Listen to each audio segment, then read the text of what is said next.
Good food. Gotta put your mouth, duck face. Good food. Good food.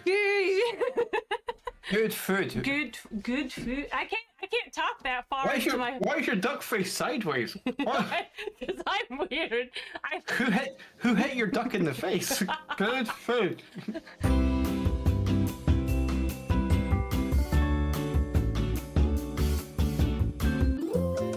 How did I get into streaming? That's a good question. No, I like pie charts and a graph. Let me explain to you what really happened with the Goths. School was an absolute nightmare for me. It was horrible. Tragedy struck and I lost my hot dog.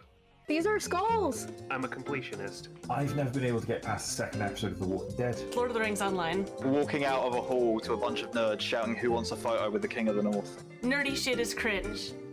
Does your house have a fireplace? She had asked. It does. Do you use it? Yes, I cook on it all the time.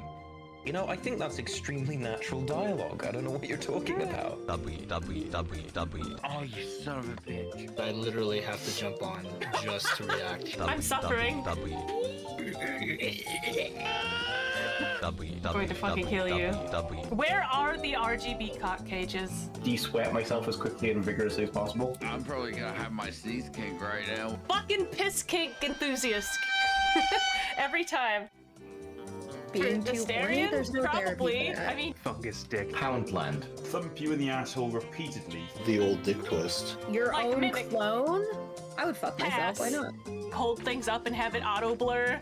Alexa, what is sounding?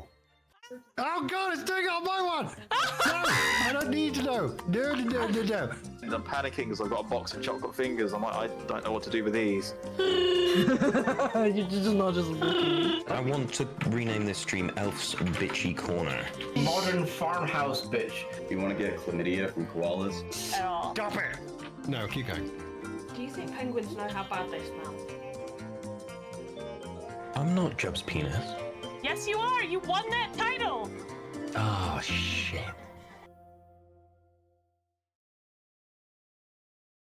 Rubbies your bulgy.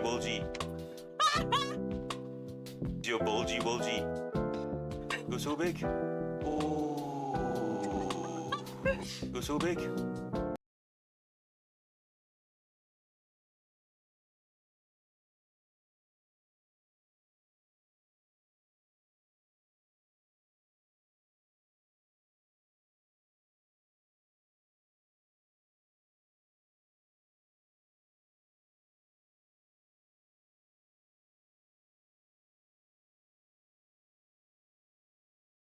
Woohoo! Okay, give me about 30 more seconds. Jesus. Oh no, the double thing. Oh no. Okay, wait, 1 sec. Hold on. I'll be right back. Tweam.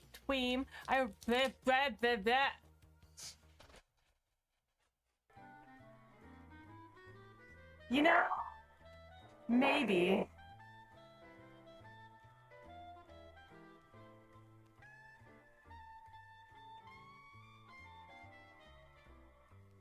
The stupid feather.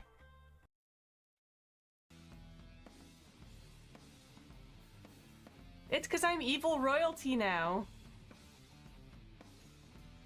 It's pointy so I can stab people with it. Oh god, that was the most early 2000s things I could have ever said. Stop spreading your fluids on me! You weird bukkake obsessed assholes. Okay. He recently donated blood. It could be in someone's boner right now.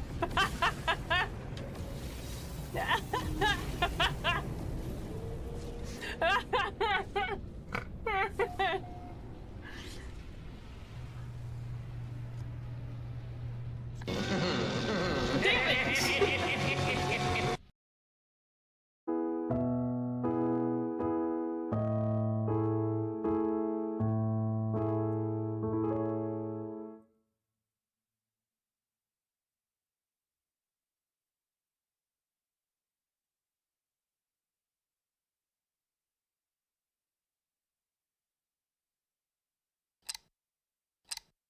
Well, don't I have egg on my face? Hold on.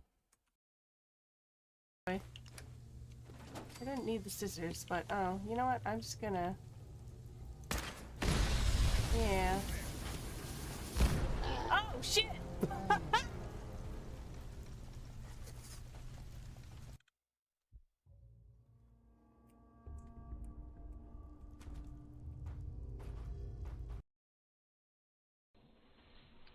I'm not gonna die. I am gonna die. I'm not gonna die. I am gonna die. Okay, stop that. Oh, I'm gonna die. I died.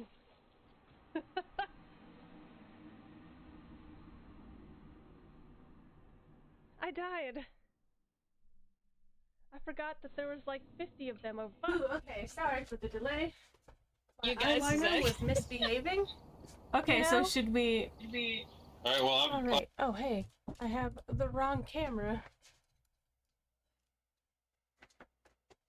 Do do do do do do. Hey, Larku. Hey, Snake. Hey, Hokey.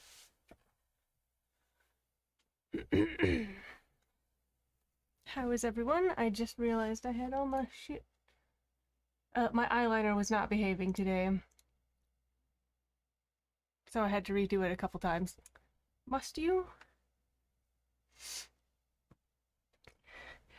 Good to hear, Hokey. Hi, everybody. How was life? How are things? I have everything else ready. I was just like, oh good, I should be ready before stream. Hello there. And then my eyeliner decided to go all wibbly wobbly. So I had to redo it.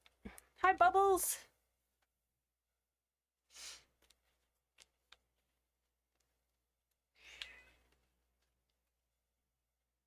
What's wrong, Mochi? Oh, let's put this back here. I need to re-dye the top of my hair. It is time. Oh! Are you gonna sit? Come on. Sit. You can sit. I said sit! Exactly. But she's decided to make my life a misery.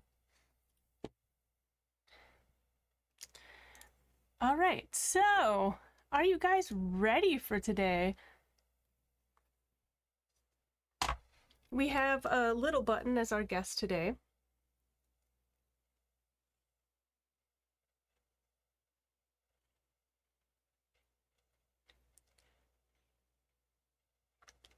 And I'm very excited to be talking about her book, though she's gonna be arriving a little past. Are you freebasing? Inquiring minds want to know. Oh my god, Dratsum!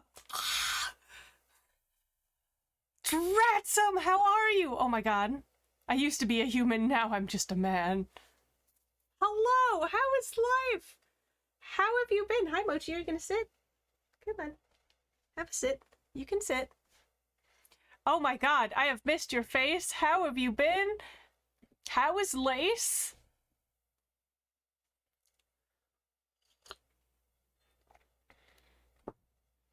Ah! I have missed you guys. I hope you've been well. Well, I've been doing well. Oh my god, we need to catch up. We really need to catch up, because like all kinds of life has happened. Like, you guys haven't really seen anything about my current partner, I imagine. Maybe, did I tell you? I must have told you a little bit about it, but... Oh my god, we really do. I miss you guys so much. Hi, Mochi. Why are you licking my elbow? What speed are we doing? 90 miles. This is miles an hour, by the way. That's my man right there. 90 miles an hour. 100 miles an hour. All right, I gotta slow down a bit because this is a bit crazy. It's probably the fastest we've been in this game.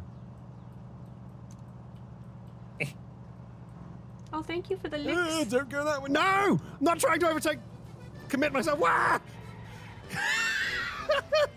Yeah.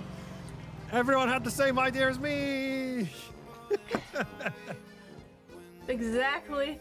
My god, I miss you God, guys. how did I survive that? Hold on. You guys are next. Now we have to try and get out of the cornfield. How did I survive? I don't know. All right, we'll do one of these too. The skybox is very pretty. Dude, All right, should we do lo-fi, I guess? Yeah. Okay. I guess you can't get it anymore. Makes sense. I have no mouth and I must stream. We've missed it.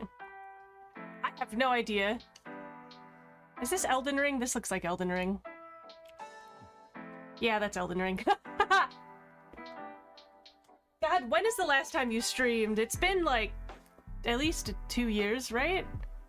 Hold on, let's do another one, see what happens. What is the best 3. best meal in a can? Hungry Man Sloppy Joe. Happy early birthday, Hungry Man Sloppy Joe. No, the best meal in a can is Dinty Moore beef stew. Deviled ham.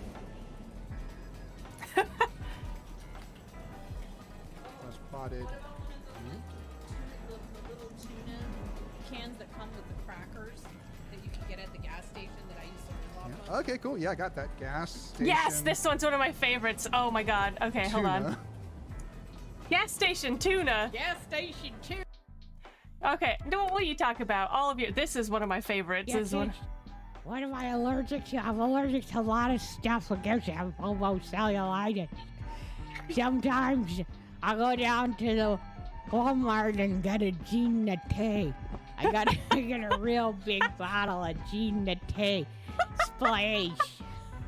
And I splash it on my sheets. Smells real good. Like lemons. And then I roll around in it. And I get the cellulitis on my legs. But I still do it every week. Because you're not going to stop me. Oh, I miss you guys. God damn. Wait. Do you have another one? Where's the one? Hold on. There's another one that I really... Oh, Disco Stream with Jesus was good. Oh my god, the moth joke. That fucking... Oh god, I love Lace. I hope you guys are good. Oh my god. I know! I miss Stratsum. I miss your, like, just kind of straight up DJing, vibing streams. They were so good. Wait. Hold on. What is this one? I don't remember. Ladies and gentlemen, we're about to explode this motherfucking platform, and the ripples are gonna be felt all the way up Jeff Bezos' ass as it extends through Amazon into his fucking spaceship with the amount of fucking engagement we are about to create right now. Ladies and gentlemen, Lace Transformer right here on this stream is going to tell the joke from Sling Blade. Take it away, Lace! The build up. 2 men were standing on a bridge. One of them said, "Water's cold." Other of them said, "Water's deep."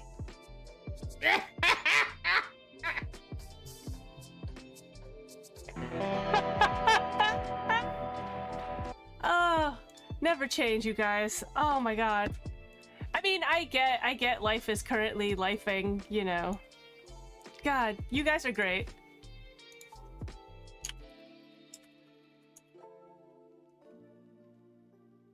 Okay, cool. Hey! Lids is ready. Lydia is ready. Alright. I start the call, TM. Oh, well, okay, cool. I mean, honestly, that works. Alright, we'll do this. I need to start my virtual camera. And then we need to join video call. And then we need to... Oh my god, what am I doing? Send help. There's no help for me. Can we close the thing? We can full screen. Or can we? And then we can... Is my camera the correct... It is! Okay, cool. I do have the camera. Alright. We've got this. Look at this shit. Well, let's see if I can. Let me see what you have. A succulent Chinese meal. No! Get your hands off me. Professional stream. I'm a professional stream. I need you to work for me, Discord. Come on. There we go. Oh, beautiful. You're here. I'm here. Yes, hello. All right. Let's fix up my shit. What's your next move, We're definitely a pro streamer. Like, let me tell you. So pro. Absolutely professional here. Yay! You know, imagine having everything. Disturbing. Thanks. I don't remember what I was saying. Early release day for the kids. Have fun, clone. Here are the sound effects for you guys who need them. Anyways, welcome on, Lydia. Do you prefer Lydia? Do you prefer Lids? Do you prefer Little Button? I think Lids is super cute. Most people call me Lydia, but if Lids is like what you naturally want to say, feel free to call me that. I can't help it. I loved the Beetlejuice cartoon growing up, so.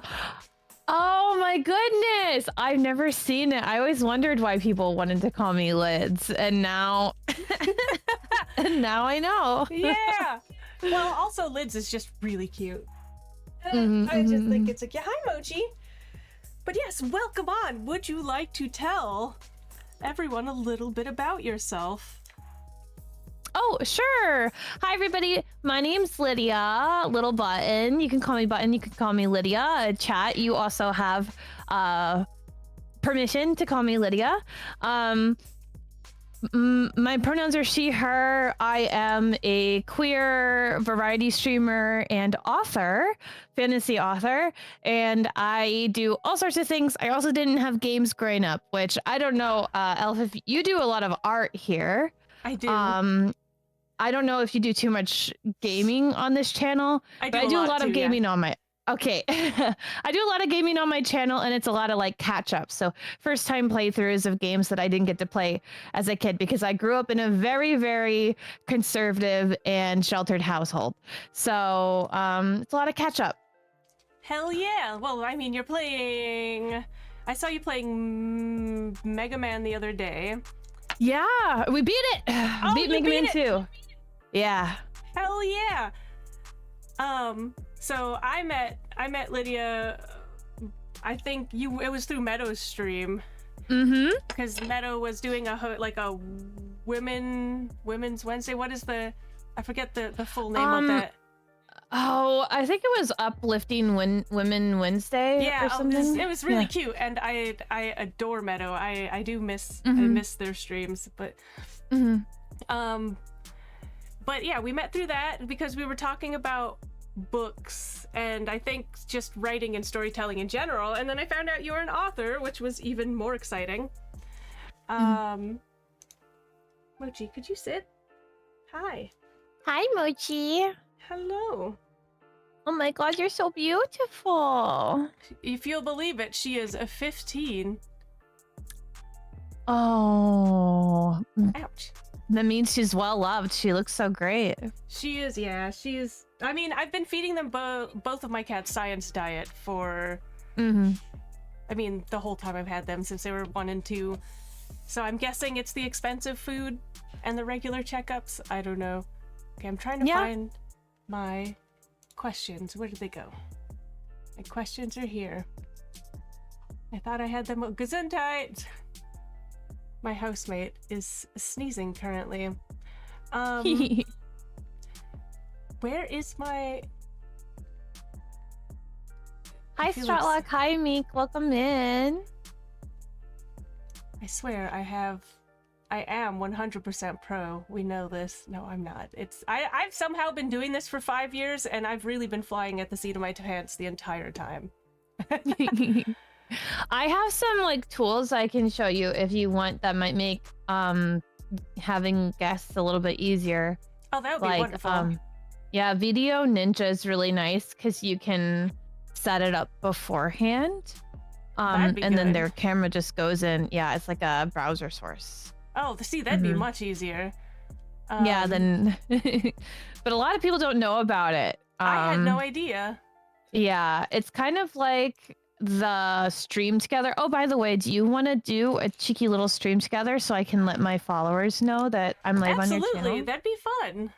Yeah. Let's see, where is Video Ninja? Okay, I will definitely. Oh, don't do that. Let's bring up my dashboard. Heck yeah. That way you can also get a recording. Yeah, I don't know. I had a full list of questions, but I've memorized most of them, so I guess we're good with that. All right, how do we do the stream together? I don't do those very often. Let's see, we go here. Stream together, there it is.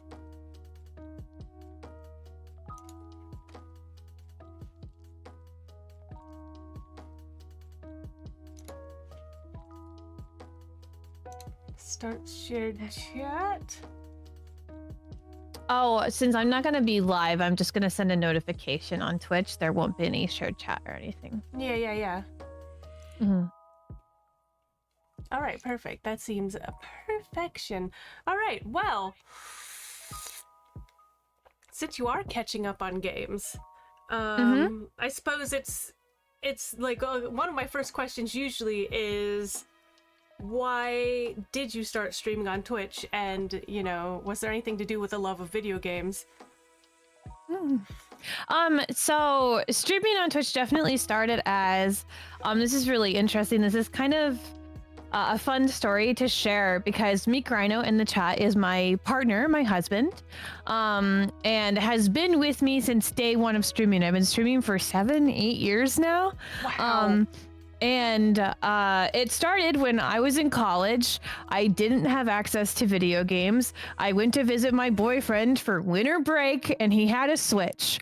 And he is a few years older than me, so he was working like full-time as a software engineer. Okay. And so he had to go to work. He couldn't take the full month off like I as a college student had. So he let me borrow his Switch, and he, you know, took me like a kid to GameStop and let me pick out a few games that would be interesting to play. And I picked out Xenoblade Chronicles 2. He said, my boss and friend really likes this game. And so I was like, sure, I'll try it.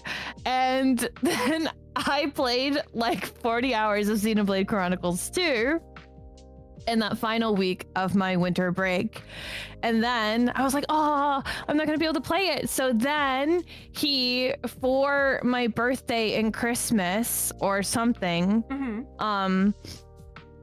gave me a streaming setup. So he gave me an Elgato capture card. He let me borrow his Switch. He gave me a Blue Yeti and a Blue Yeti thingamabobber. And that's how I started streaming. So I just like started streaming as like a, I mean, I think I streamed a little bit before then, but it was just so that I could, he was like, oh, I want to watch you play it. So I just started streaming so that he could watch me play it while I was gaming on his Switch. So then and that's how I started streaming. That's exciting. So he got to experience it with you. That's so amazing. Yeah. That level of support is so incredible. Meek, you're awesome. Honestly, clearly, you guys are super supportive of one another, which is wonderful to see. I think to be a streamer like full time, you really can't do it without a supportive partner or people who are it's quite supportive in your difficult. life, right? You could say every piece of Lydia's success is thanks to me.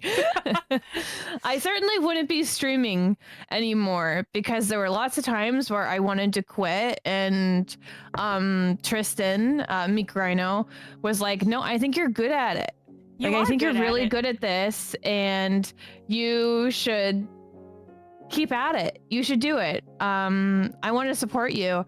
And it is definitely only thanks to him that I'm able to do streaming full time. Like, I don't make enough money to stream full time. Absolutely, me too. So. Yeah, it is absolutely 100% because of my supportive partner, and I'm very transparent about that on my stream. I think it's really important that streamers are transparent about you know, where their finances are coming from, because I don't want to lead people into thinking it's realistic. No, it's very much not. The only reason I can do it is because legally I am considered disabled, so I have the support of like having my insurance covered, and I get help with bills and stuff. Hi. Could you sit? If you stick your tail in my tea, you're gonna be very unhappy about it. You are so absurd. She's not very smart. I love her very much, but she is so dumb. Like, do you want to see our not very smart cat? I do. I always want, like, my whole chat always wants to see cats. Also, that outfit is heckin' cute. Oh my god. Oh, thank you, thank you. This is one of my favorite sweaters. I always bring it out when I want to make a good impression. It's cute as fuck. We have 3 cats, and one of them isn't very smart. So let me see if I can get Smokey. Oh my god, this feel in the background. Yes. Oh, he came. Oh my god. Oh, look at him. This is Smokey. Oh, I love He him. has like a really pathetic meow because our 2 gray kitties are, well, all of our cats are rescues, but our 2 gray kitties are brothers. And they had a respiratory infection, so they were going to be... There's an orange behind you. They were going to be put down, and then they were rescued by another shelter. Good. And then we adopted them from that shelter. So their meows are very pathetic. That's so they have respiratory issues. Yeah. Oh, we love shelter cats here. Both of mine were shelter cats as well. So you mentioned you have more than 1 cat, right? So you have 2 of them. I have Mochi, who is the black one, who is not very smart, but is very loving and very sweet. I call her Mama pretty often because she had given birth at the shelter, and like her kittens got adopted before her. And when I found her at the shelter, she had actually been there the longest. I think it'd been like 2 years or something. Oh my goodness. And she's just depressed. She didn't come out or do anything at all. But we brought her home, and she just perked right up. She was right at home. She was so happy. And now if you just look at her, she'll start purring. So, that we have a mother cat as well who got adopted after her kittens. That's Buttercup.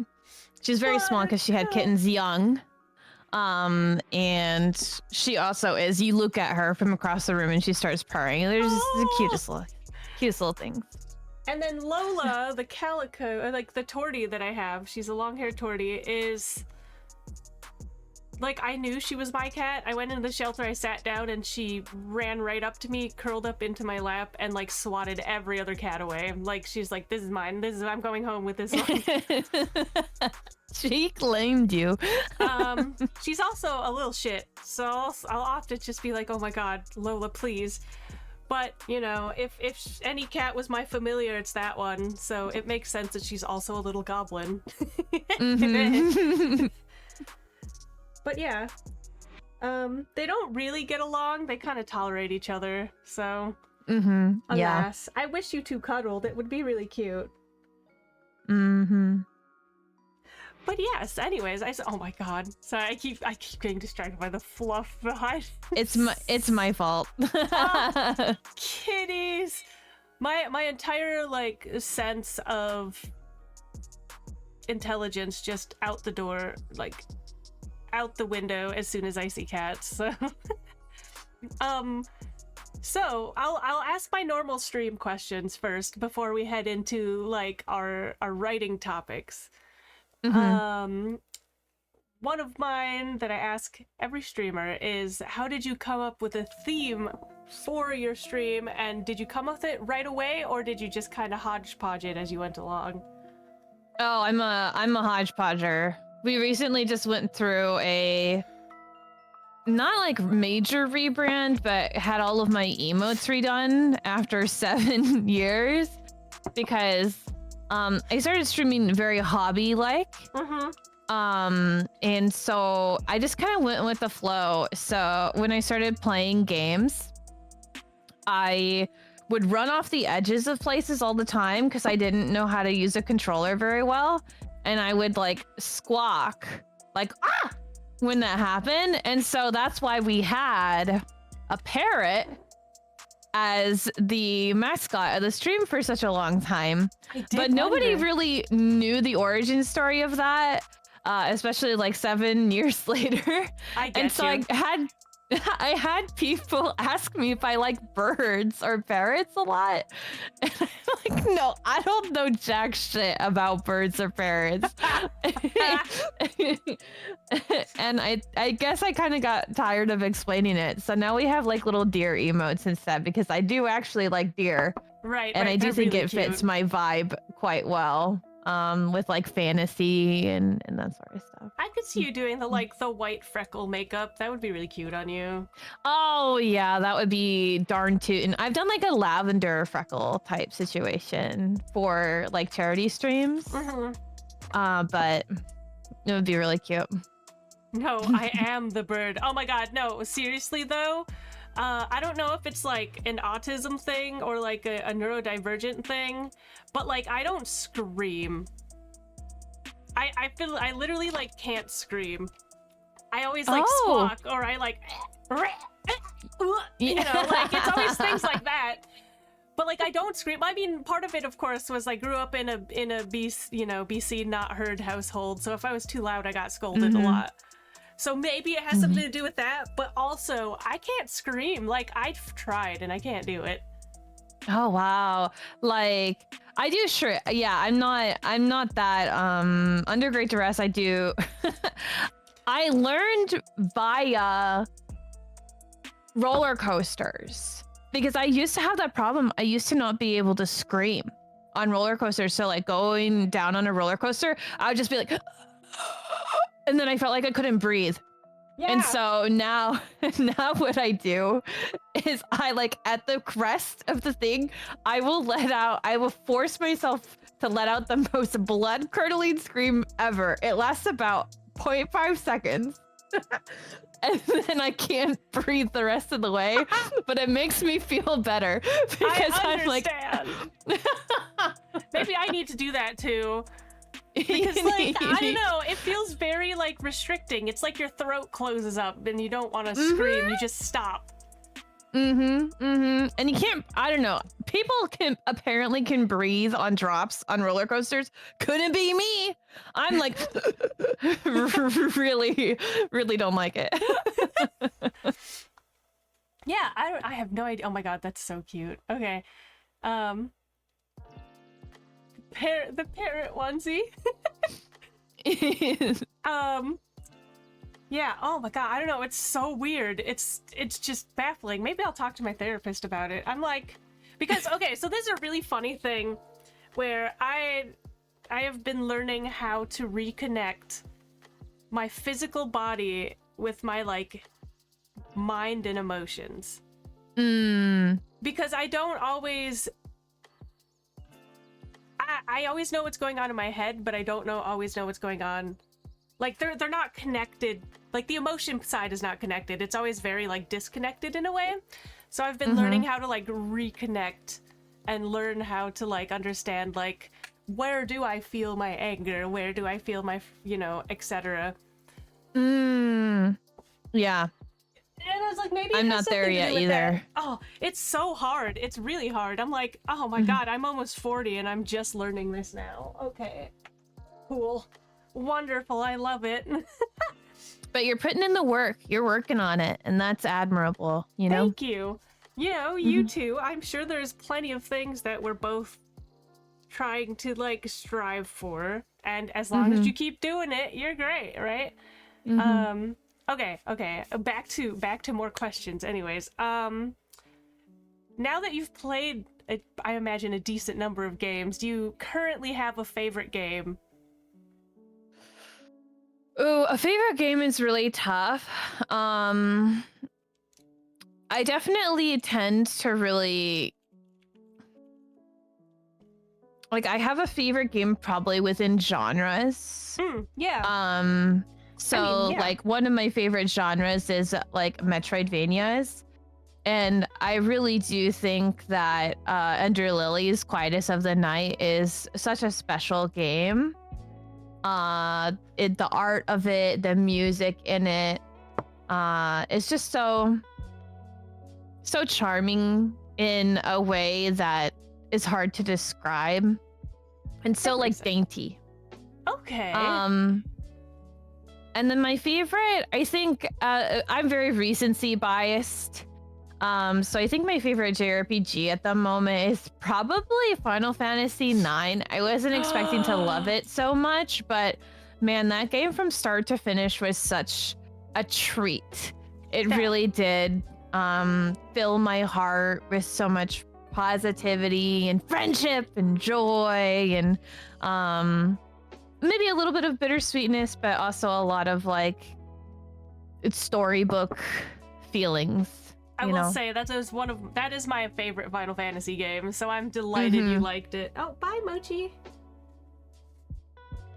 Oh, no?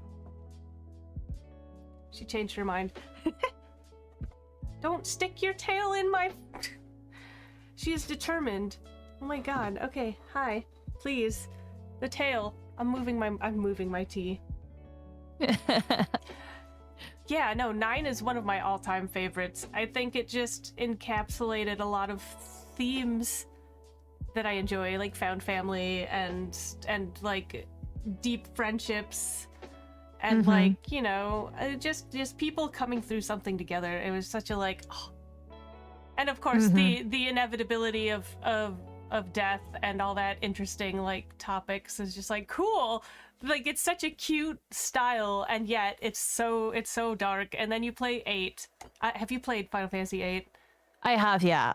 And the style is so edgy, but the theme is really about the friends we made along the way. People do make tea out of cattails. I suppose that is close enough, isn't it? Hi, Hellman. Hi, McFeely, by the way. Welcome in. Well, that's exciting. Oh my god. Yeah, I think I've just been enjoying some of the retro games through your stream because I'll lurk. There's certain ones that I never got to play because I didn't have the console or whatever. But yeah. Do you have any video game crushes?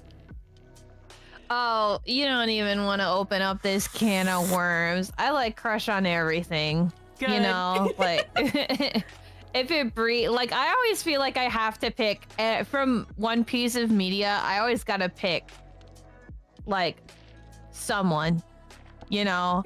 And if the main character is like, if the main characters are minors, then it's gonna be like the freaking parent. Yeah. Or whatever, like whichever one is relatively palatable. As far as like real crushes,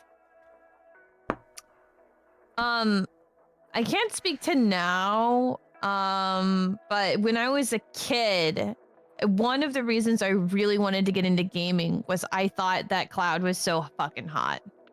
Like I had seen his, you know, I had seen pieces of Advent Children. Yes.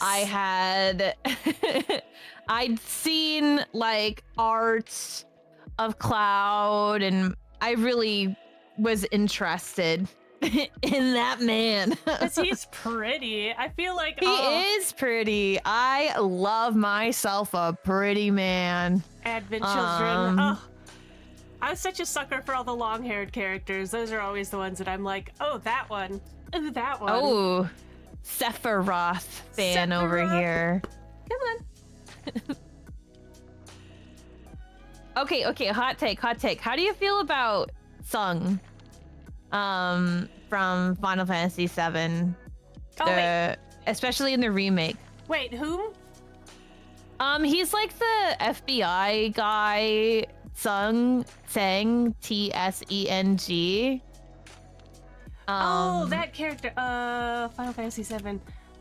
Oh my god, I forgot about him. I loved him. I saw him, He's so especially hot. in the remake. I'm like, oh, he's beautiful. Oh, he was made for me. Oh my Yes. god, I love him. Yeah. That's my vibe right there. Like, you just can't. Yeah. I mean, listen. I'm my man is a Victorian monocled villain. I don't know what else to tell you. Do they dress well? You know, and are they neat? Like, are they tidy and do they dress well? Then yeah, that's like a good indicator of something I'll like right there.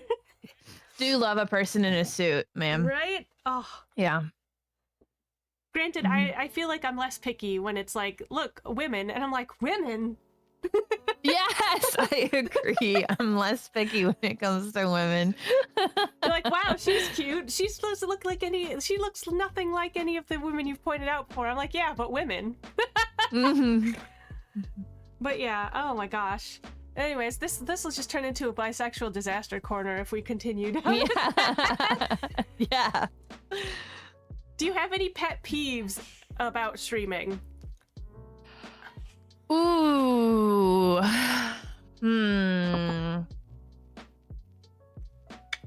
Like, I mean, there's lots of things that I could complain about, but I think what right now is my current pet peeve is like perceived closeness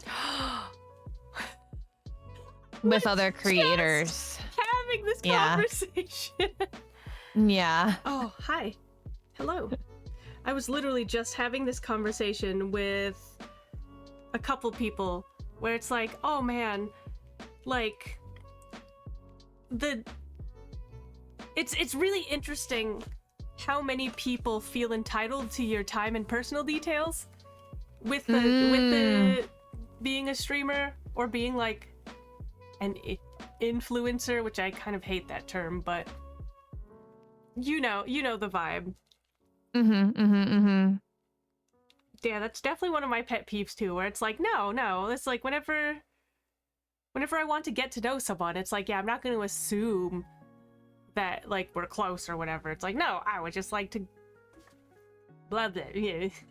Yeah, and I think that as a streamer, for me, what bothers me is because I'm very good, or not very good. I have become very good about drawing the line with my audience where it comes to them getting my personal details. But what has really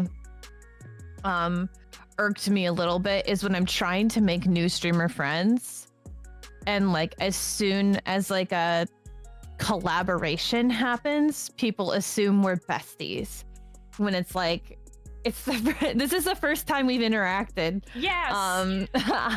I don't know this person. I'm sorry. This is a business interaction that could turn into friendship. Exactly. But it's not necessarily like for example, like hosting I had a community meetup that I hosted recently, and I had a couple of people ask me, oh, is this other streamer coming? Do you want, like, are you inviting this other streamer? And I'm like, I've literally talked to this person one time. Right. I will not be reaching out to them directly to invite them to this community event. I don't know who this person is. I'm sure they're very nice, but like, especially when for my event recently, I had a form where people could apply to collaborate with me. And I was like, this is a great way to meet new people. And I met some new people. But then I had people think that I knew them better than I did. And maybe I'm just so welcoming and I just have such great chemistry with people that it seems like we're besties. But yeah, that's been my struggle recently is perceived closeness with other creators. Oh, whereas I'm usually just excited. Like, I'm just excited to meet people most of the time, but it's like, please don't mistake that excitement for like closeness. It's the potential of a friendship, but it's like, it's not there yet. We haven't known each other long enough, that sort of thing. It's so... I don't know. I think it'll be interesting to see the psychology studies that come out in the next 10 years. Mm. You know, I'm kind of interested in that, in the perception of, oh my god, what's the word? There is a specific word for the relationship between a streamer and the audience. Parasocial. Is it like the parasocial? Yes. Yeah. I'm gonna be very interested in more studies on parasocial relationships. Yeah. I mean, to be fair, like the same sort of stuff happens to like other people with any sort of following. So like famous folks, like actors and actresses, like people have been trying to figure out who's friends with who and who doesn't like who for years and years and years. It's just now they have like constant access to that's the kind people. Of it. That's kind of it, isn't it? Yeah. I don't know. It's interesting.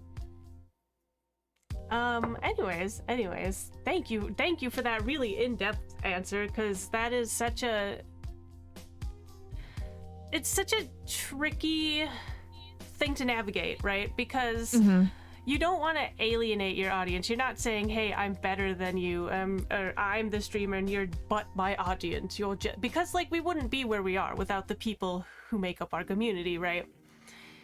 But it's also like people need to understand that just because they're a part of our community as well, you don't get like access to our personal life 100% of the time, all day, every day, because we do have our own lives outside of what we do professionally, you know? So, I don't know, it's, Hi, Cinder. Oh! Cinder, you want to come say hi? So Cinder is the non-fluffy one. Yeah. He says, no, I've got something else I want to look at. What a sweetheart. Well, cool. Okay, well that's most of my main like streamy questions. I figured we should kind of pivot and start digging into like the meat of what you do as far as writing, because clearly that is a passion and a goal of yours, is to just be an author, like probably full time, I imagine. Yeah, I would love to get to the point where my income is heavily supplemented by my writing. I don't know that I could commit to doing it as like my only endeavor, like the only thing that I do. I think I'm neurodivergent and I really struggle to like just do one thing all the time. And that's kind of what you low-key have to do if you want to be, if you aren't in the top like 0.01% of authors, you know, like you have to put out a lot of books consistently in order to make enough money for that to be your full-time job. So I want to eventually publish the story that the big story that I hold in my heart. And right now I'm kind of like plucking little pieces of that story that surrounds it and trying to get experience with publishing and that sort of stuff. Ah, I got you. That's pretty okay. And you do have a book. Oh wait, I gotta get the link again. Hold on, let's go grab it so I can post it in the chat. Yeah, I can show it to you too. So Lydia does have a book.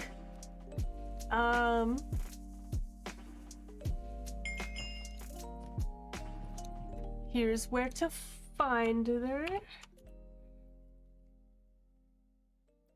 Hell yeah. I'm definitely gonna have to pick up a copy of that. Yeah, here's the paperback version of it. It's pretty cute. And let me see. This is, I think, the demo. Yeah.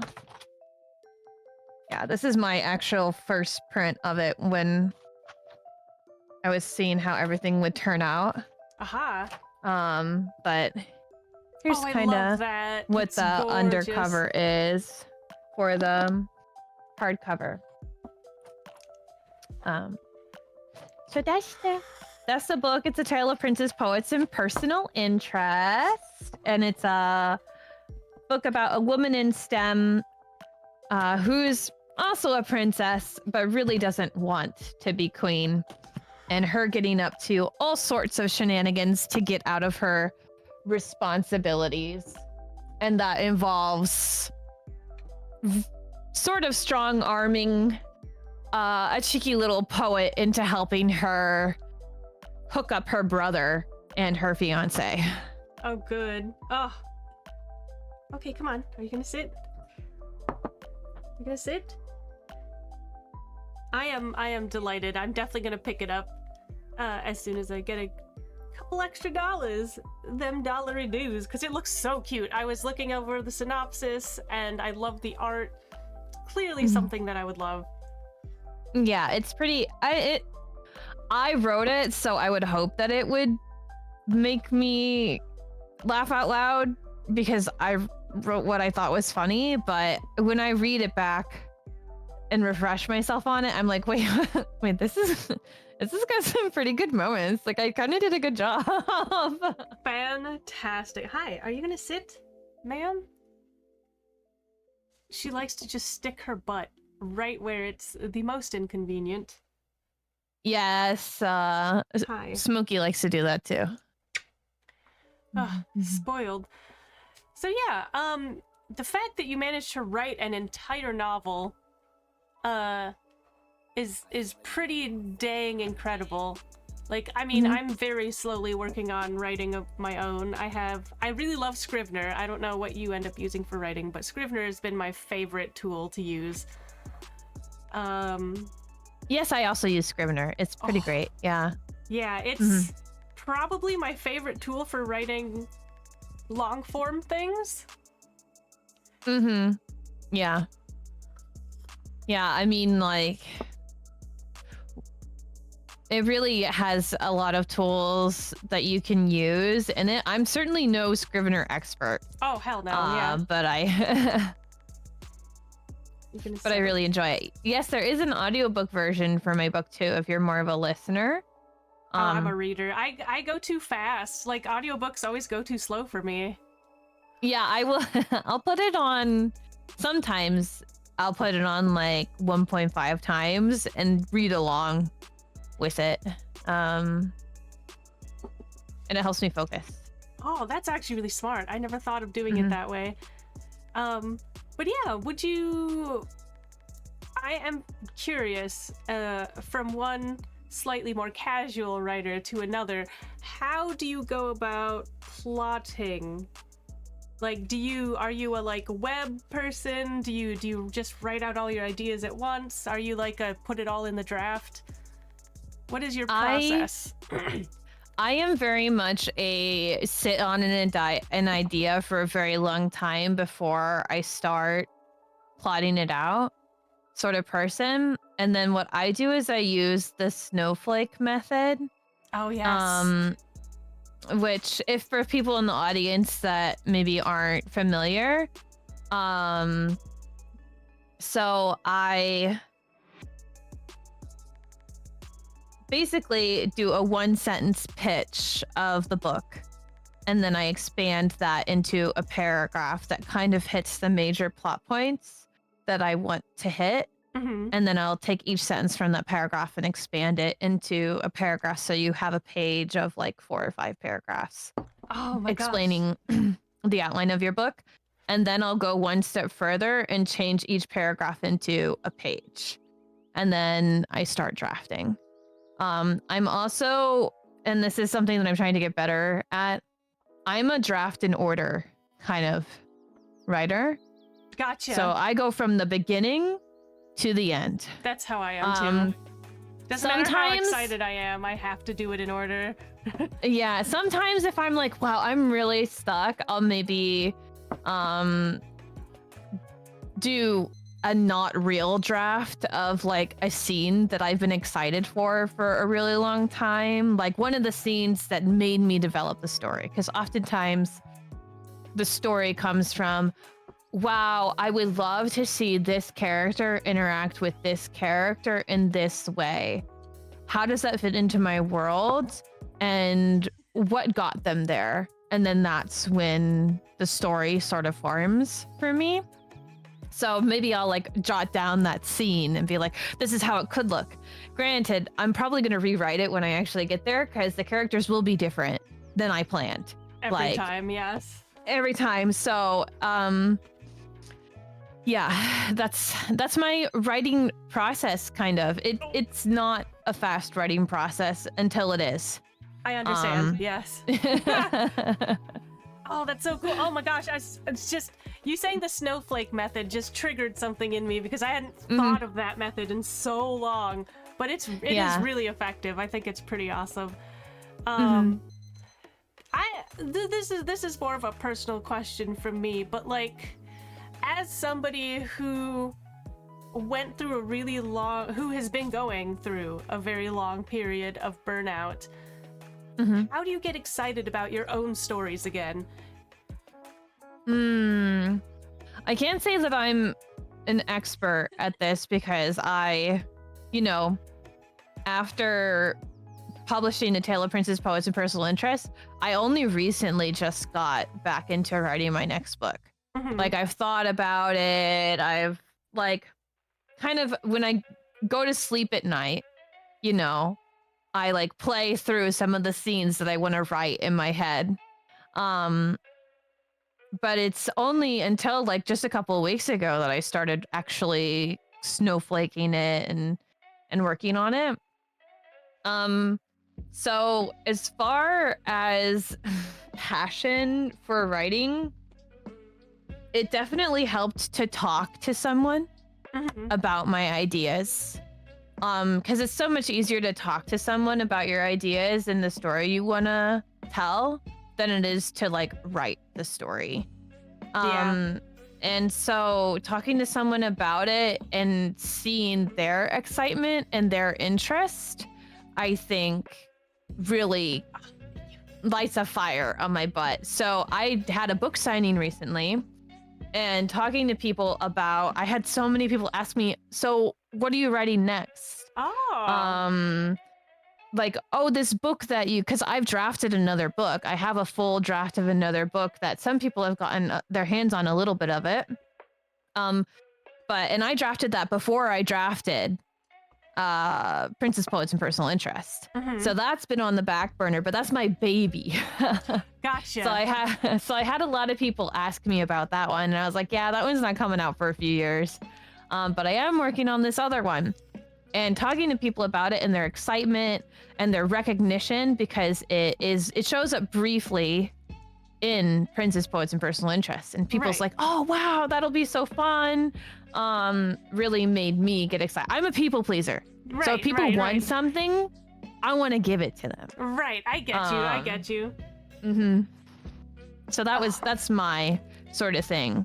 And for me, maybe this isn't the case for some people, but doing creative things takes a lot of spoons or energy, but it also like fills my cup for the future, if that makes sense. Yes. So like, if I'm really, really tired, but I kind of like force myself to sit down and write for like 15 minutes, that makes me feel better the next day. Even if it takes a lot of energy to do, it does. It like compound, like you have the sense of accomplishment and pride, and you, rather than consume, which is what I want to do when I'm tired and exhausted and burnt out, creating something tends to like, while it is tough on the day of and isn't always something that we have the luxury to do, like with people that are struggling, they don't always have the luxury to spend that extra energy to create.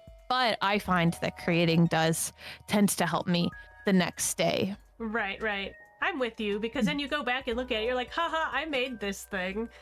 Yeah. Oh, I did this. Yeah, and it's really interesting when I start creating. It's like I get a second wind on that day. It's like, oh wow, I was feeling so tired. I was feeling so depressed and like a slug, and all I wanted to do was sit on the couch.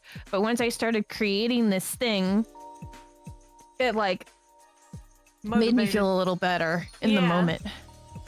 Need to stop consuming and make something, right? Yeah. It's like I'm currently, because I had a period of time where I was really excited about stories and I had people to talk to about it. But I think I got a little burnt because I also ended up in a friendship where they never wanted to hear about what I was talking about. So then I got discouraged, you know? And I think slowly over time, I think I internalized, well, nobody wants to hear about what I have to say. So I lost that, like, initial excitement. And so I've been desperately kind of doing other things to learn, to figure out how to get that back. Because I have so many characters and stories, but, like, none of them, like, they all kind of have this shadow over them now. You know what I mean? Yeah.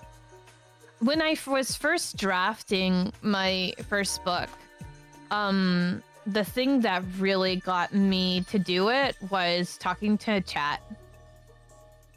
Was saying, hey, I used to write on Neopets. I've always wanted to. Sorry. I've always wanted to be an author, you know, but I don't know that I have the time or the energy. This is my idea. This is my world. This is the thing that I've been working on and thinking about for 10 years.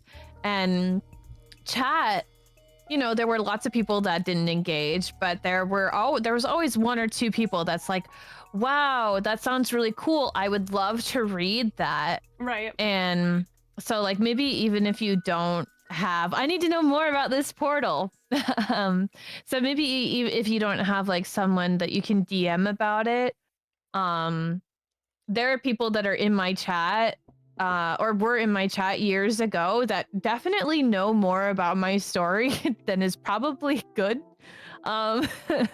Like they have maybe some of the story like majorly spoiled for them, but I mean, if it means that the story gets done and other people get to read it and enjoy it, then I think it's worth, like, even if it's on a public platform, like it's worth talking about it. So maybe that's an avenue you could do. Not that you asked for any suggestions. No, but I did. I mean, I didn't say it, but I was open to them, I should say.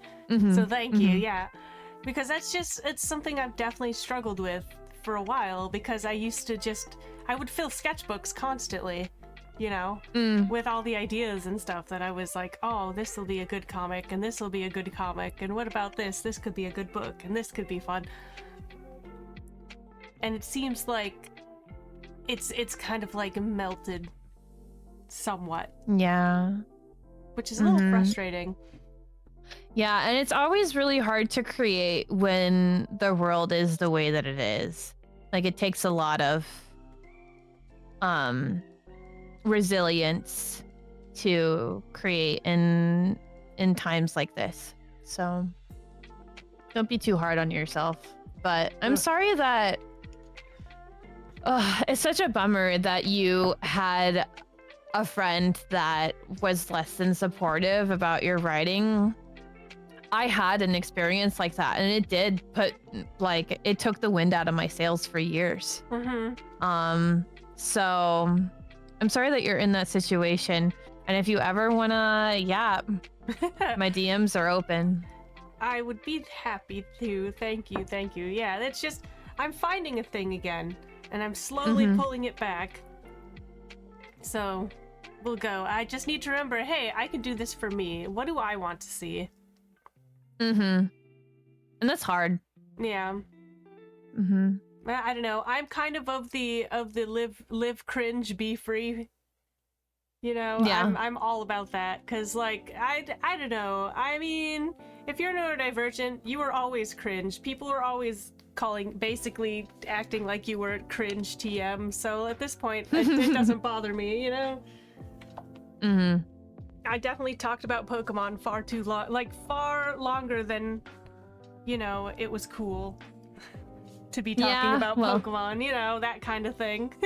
You're in good company here. I did notice that you have Trubbish in the background. I do have some. I have a couple of Trubbish back here, and I have Raichus on the other side.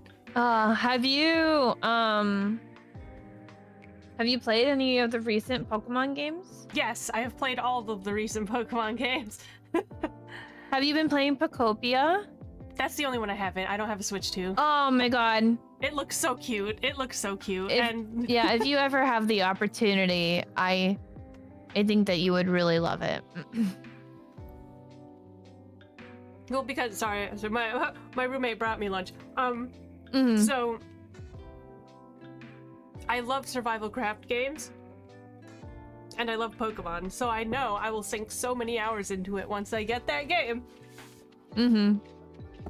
Oh my gosh, I'm sorry, I'm so fidgety. Oh my god! Sorry, I just realized why I'm so fidgety. Hey guys, have you taken your meds? I did take my meds today. I was good. I'm sitting here like rocking. Well, this is why my chair is a rocking chair. Yeah, I mean it looks comfortable. It looks fun. It lets me stim while I'm streaming or whatever, you know. But yeah, I totally forgot my Adderall. Sorry. Yeah. My God, I am so on it today. Yeah, I'm sorry. Also, I will freaking talk forever. So if I'm ever just rambling, let me know. No, please. I love when people talk. It is always in light. I love it. Okay. Used to have a rocking chair. I was a menace with that thing and you loved it. Listen, sometimes you just gotta rock. That thing is still blooming. Goddamn. Okay. I got that on Valentine's Day and it's still going nuts. Yeah, oh, what are they? The orchids. Sometimes I've had an orchid last like a year where it just kept blooming, kept blooming, kept blooming, kept blooming.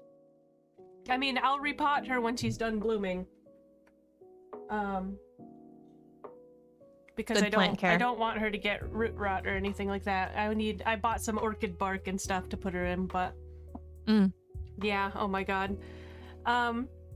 Yeah, no, I have like the basic drafts and I realize that I'm just like, I have a vibe of the story I want, but I don't have the full story. So I feel like I still need to do some like extra plotting or something. Like, I know what the ending is. I know the beginning bit. I know there's some spice in the middle. Yeah. But I don't know, like, the rest of the plot.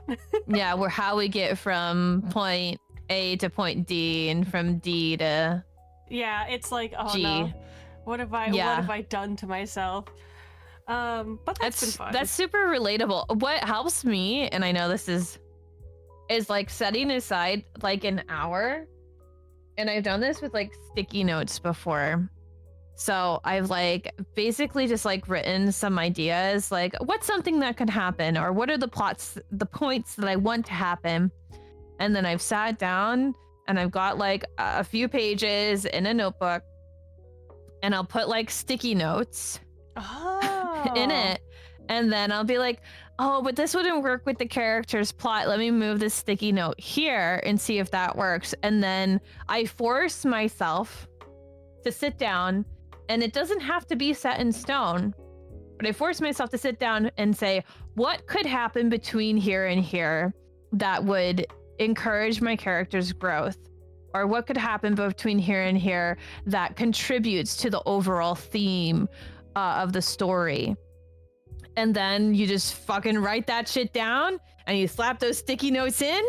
And if you decide you don't want to do it, you can fucking remove it, but it will help you like fill the holes a little bit. I get and then you can start with the actual plotting. And if you decide this doesn't work here, don't write it. You can just peel it out and go, yeah. No, and it adds kind of a tactile element to what you're working on too, which I think would help me a lot. I'm definitely like a do learner, not a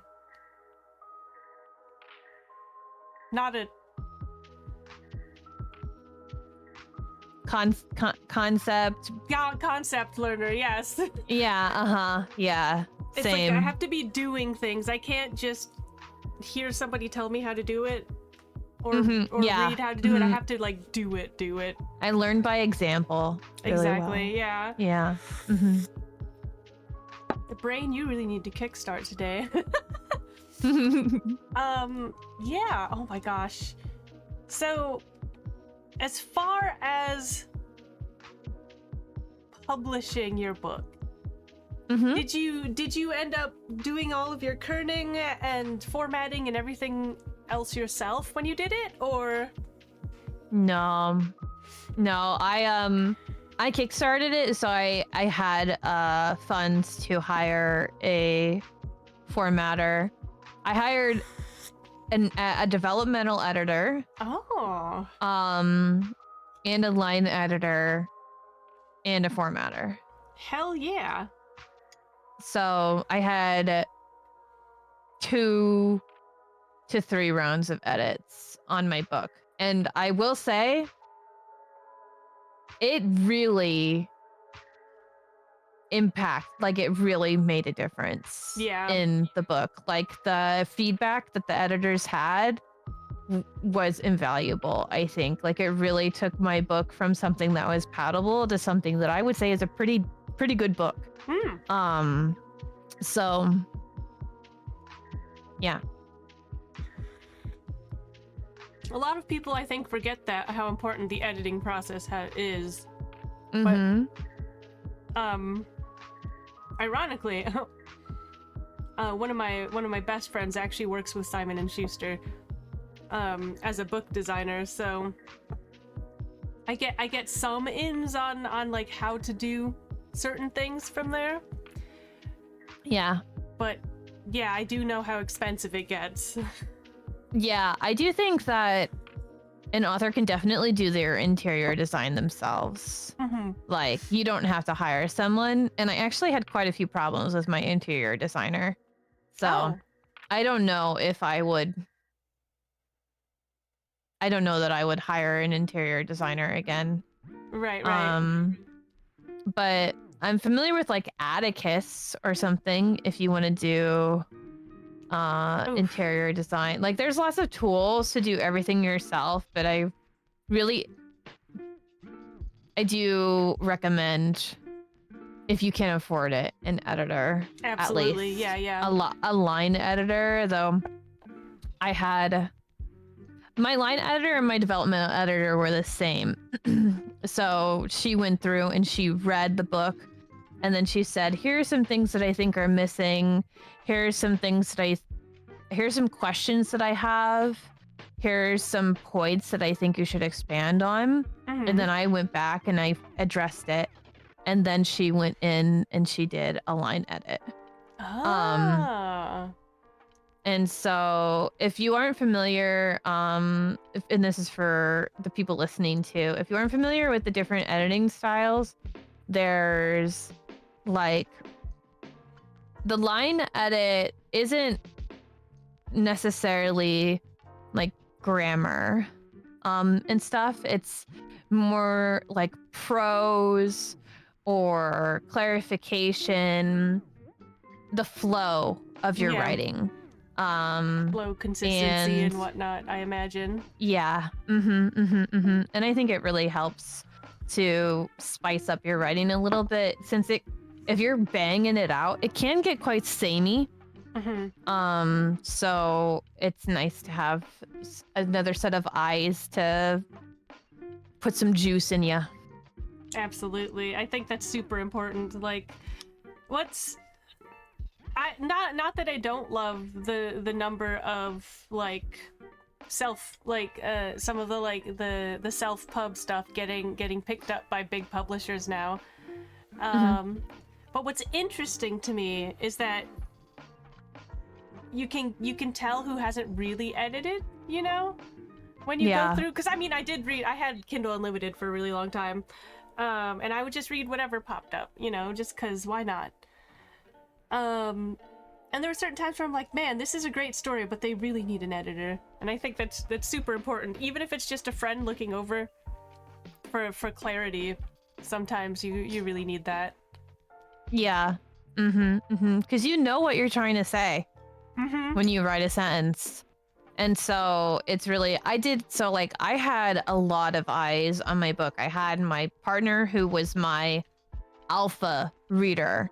So he would do even a little bit of line editing when he read every single chapter as I wrote it and gave feedback and some line editing stuff. And then I had my beta readers who read it before my editor Yes. did it. And then after I fixed it up based off of their feedback, then I sent it to that's not really what a developmental editor does. They don't generally read it after you finish the entire thing. Yeah. It was kind of like a halvesies. It was like a halvesies developmental editor. It's like, we've got a finished product. How can we fix it without redoing it? Right, because without making it a proper rewrite. like a developmental editor, like a full developmental edit will be with you while you're writing the book. And before you start drafting. So or at least that's like the hand-holding version of developmental editing. I got so yeah, I don't even remember what I was talking about. Oh yeah, all the eyes that I had a lot of eyes on my book. I had like 10 or 15 beta readers. Oh, that's good. Yeah. There's a lot of people that were willing to read my book. A lot of them didn't finish the book. But a lot of people gave some really awesome feedback. And also the beta readers reading, I let them kind of read it as it came out a little bit. It was like Tristan would read it and then I would fix it up and then I would send it to the beta readers. And so their feedback gave me hype. So like if someone's like, oh, this made me laugh, or oh, this, like, I'm really curious what's gonna happen with this. It's kind of like fan fiction where you're like giving them a chapter and then the comments really make you want to write more. Yeah. Oh, I understand. I understand fully. Yeah. Oh, I don't know. I'm delighted at hearing about your process because it's just, I don't know. The fact that you wrote a book and it's physical, it's there. Like it's just one of those things where it's like, I get miffed. This is like one of my little personal pet peeves, right? At the people who are like, Twilight with a bad book, I could do better, blah blah blah. And I was like, okay, cool, then do it. Like, yeah, write a book. Haven't you? Yeah, then write a book, then do it. Until you've written a book, I'm not taking a, like, you know. Yeah, like I know Twilight wasn't for me, but like I haven't written a book. Have you? Yeah, I do think that this is something that I think about a lot. I think it's really interesting how critical people are of written art. Yes. Compared to like visual arts. I will say people are quite critical of movies, and I don't know, everybody thinks that they're a movie connoisseur, like, and I think part of that is because there's like Rotten Tomatoes and that sort of stuff. But like, you don't see people, it's really to me it's really interesting how we have this kind of, everybody thinks that they could write a better story. I think it's like, oh, a lot of people will not criticize the visual part of a movie, but they will criticize the story part of the movie. And they'll criticize the dialogue. They'll criticize the plot points. And the same's with writing. Everybody thinks like, oh, I can pull out a typewriter. I can pull up Microsoft Word and I can tippy tap right there so anybody can do it. Whereas like with more visual mediums of art, people like acknowledge that there's skill that has to be there to do it. But people don't really get that there is skill involved in writing a good story and developing a voice in your writing. And so I just think it's really interesting the dissonance that there is in how people perceive art and how critical people will be, especially of like written forms of art. Ugh, it's true. And okay, this is one of my other things too, right? About storytelling and writing and whatnot. There is a difference, and people need to understand this. And this is just the whole critical analysis issue, or lack thereof, in education these days. Is there's a difference between something being bad and you not liking it. Yeah. And there's also merit in stories that make you uncomfortable. Mm-hmm. You know, because like not everything is going to be a happy story, you know? It's so frustrating to me that people try to do any form of censorship when it comes to fiction. Because I am a big like fiction and reality are not the same. Fiction is meant to be the safe space where you can analyze and understand viewpoints that are not your own, not necessarily to agree with, you know, but to like experience, to understand. It's like this is the form of communication that is like about being human, and no one person is going to be human the way you are. So it's like, oh my god, I don't know where I was going with this, but you kind of get where my frustration comes from in that regard. I do, imagine. Yeah. yes. And I think that the way that you put it was really beautiful. I do genuinely have like, I do think that I'm with you with the wholeheartedly that you're allowed to write things that aren't necessarily great, and that doesn't mean like aren't good things happening, and that doesn't necessarily mean that you as an author condone it. My big one is Lolita. That's a good example, because that book was meant to be this person is unreliable, this is a horrible human being. It is not saying this is good, it's saying this man Humbert is the worst, actually. It was such a good, anyways, yeah, you understand kind of where I'm going. Yeah, I do think that there is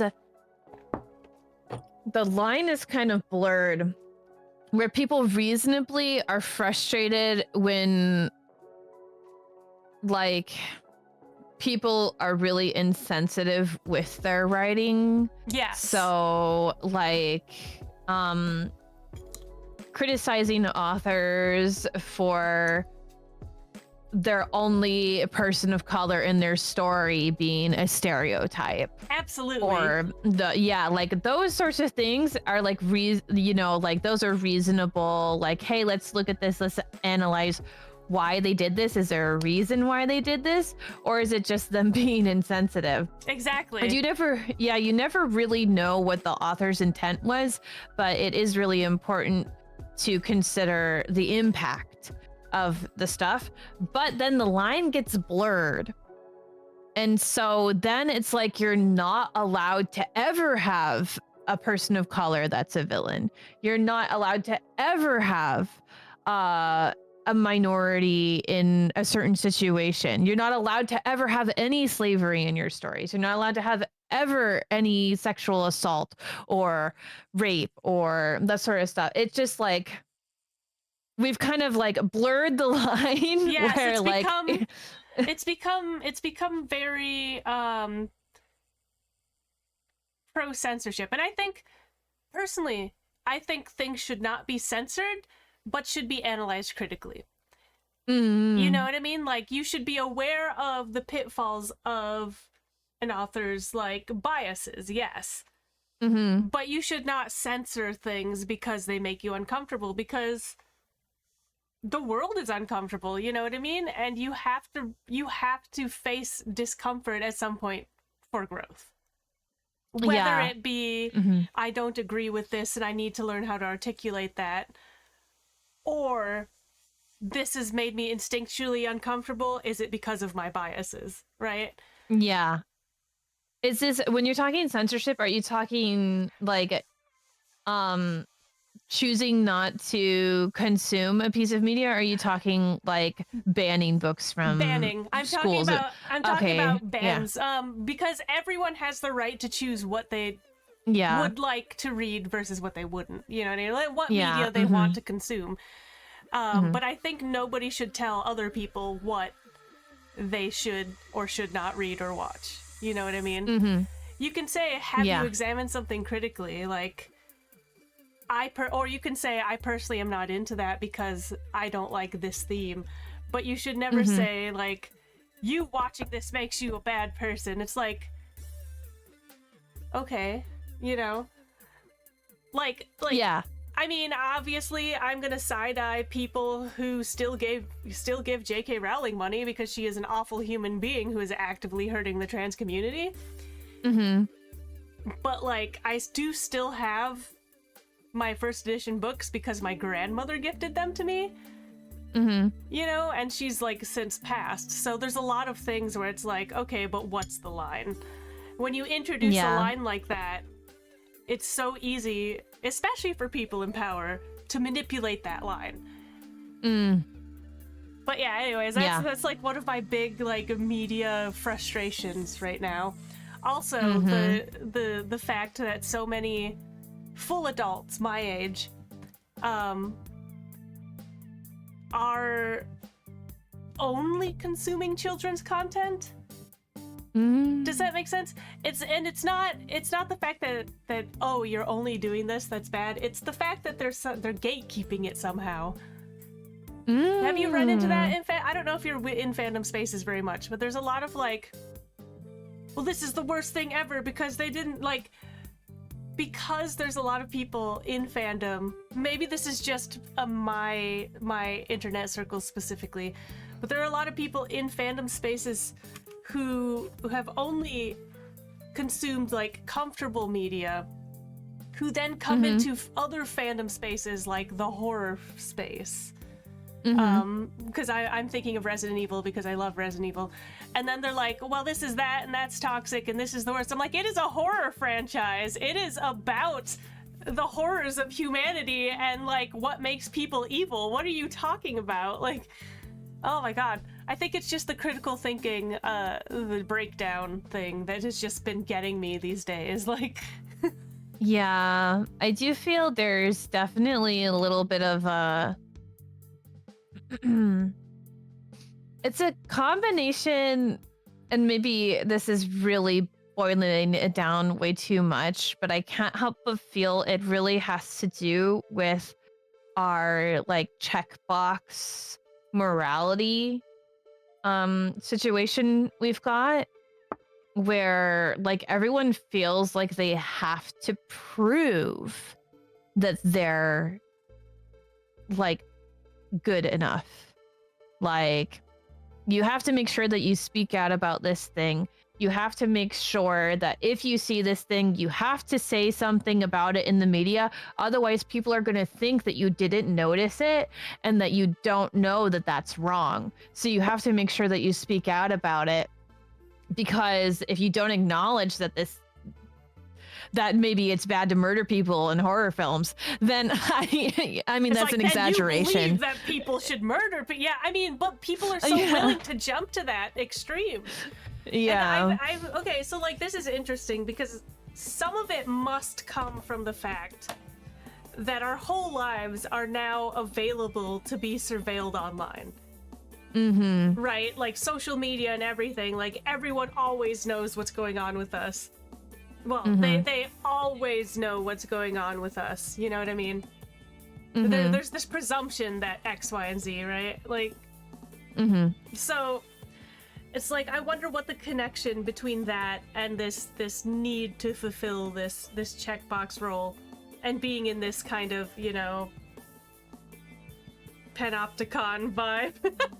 Yeah, I know. It is this feeling of like constantly being watched. Like you see people say things that are generally like, and now we're getting into like the social media aspect of it, and this kind of ties into being a content creator. Like if you're speaking out about something, you have to be really careful. You do. Because if you approach it with the correct place in your heart, but you say something slightly wrong, you will get torn to shreds. Yeah, people are so Like- willing to just string you up for that. And it's like, this person's like saying something generally kind and generally positive and generally wants to help other people. Maybe we should be focusing a little bit more on the opposition than the people that aren't like good enough to be part of, like they're not pure enough. It's like this purity culture when it comes to because I suspect we're so polarized. Yes, There's absolutely. like a very big purity culture when it comes to Hello, F. yeah, I recently was reading up on something, or it was someone talking about they like had an education in movements and political movements, and they were talking about how there's lots of different, it's like in a pyramid. Like you've got the people that are just starting to join the movement, and then you've got the people at the top that are like really into it, have been into it for a really long time, have learned a lot of things. They like know all the right language, they know all this stuff. And they were talking about how right now in the US and online, people in the top pyramid are trying to remove the bottom block, which is like the majority of the people are just now learning. Yes. They're just now entering the movement and coming to change, and they're not going to be perfect. They're in the transition. They're, and this is myself too. I don't consider myself in the top pyramid. No, absolutely not. And so it's talking about how we're really kicking ourselves really hard by trying to remove that bottom block. It is also true, Tristan, people get in trouble for not having been there long enough. So like people will be sharing their experiences. Like I grew up in a really conservative household. These were what my beliefs used to be. And people will interpret that as pride. And it's not pride that you used to be that way and that you've changed. It's sharing your story so that other people know that it's okay to change. And it's like, oh my god, that's the big one, right? I feel there's this weird thing where you make one mistake and you can't be better. You have to 10 be years you ago, have to be a sinner for your entire life, right? And I think that's so stupid because people change. That is people. That is being human. And when people change for the better, you celebrate it. You facilitate it, because if you don't, what are you doing? You're sending them back. You're setting them back, and you're setting them against what they, are trying to fight for, which is, the beliefs that you also agree with.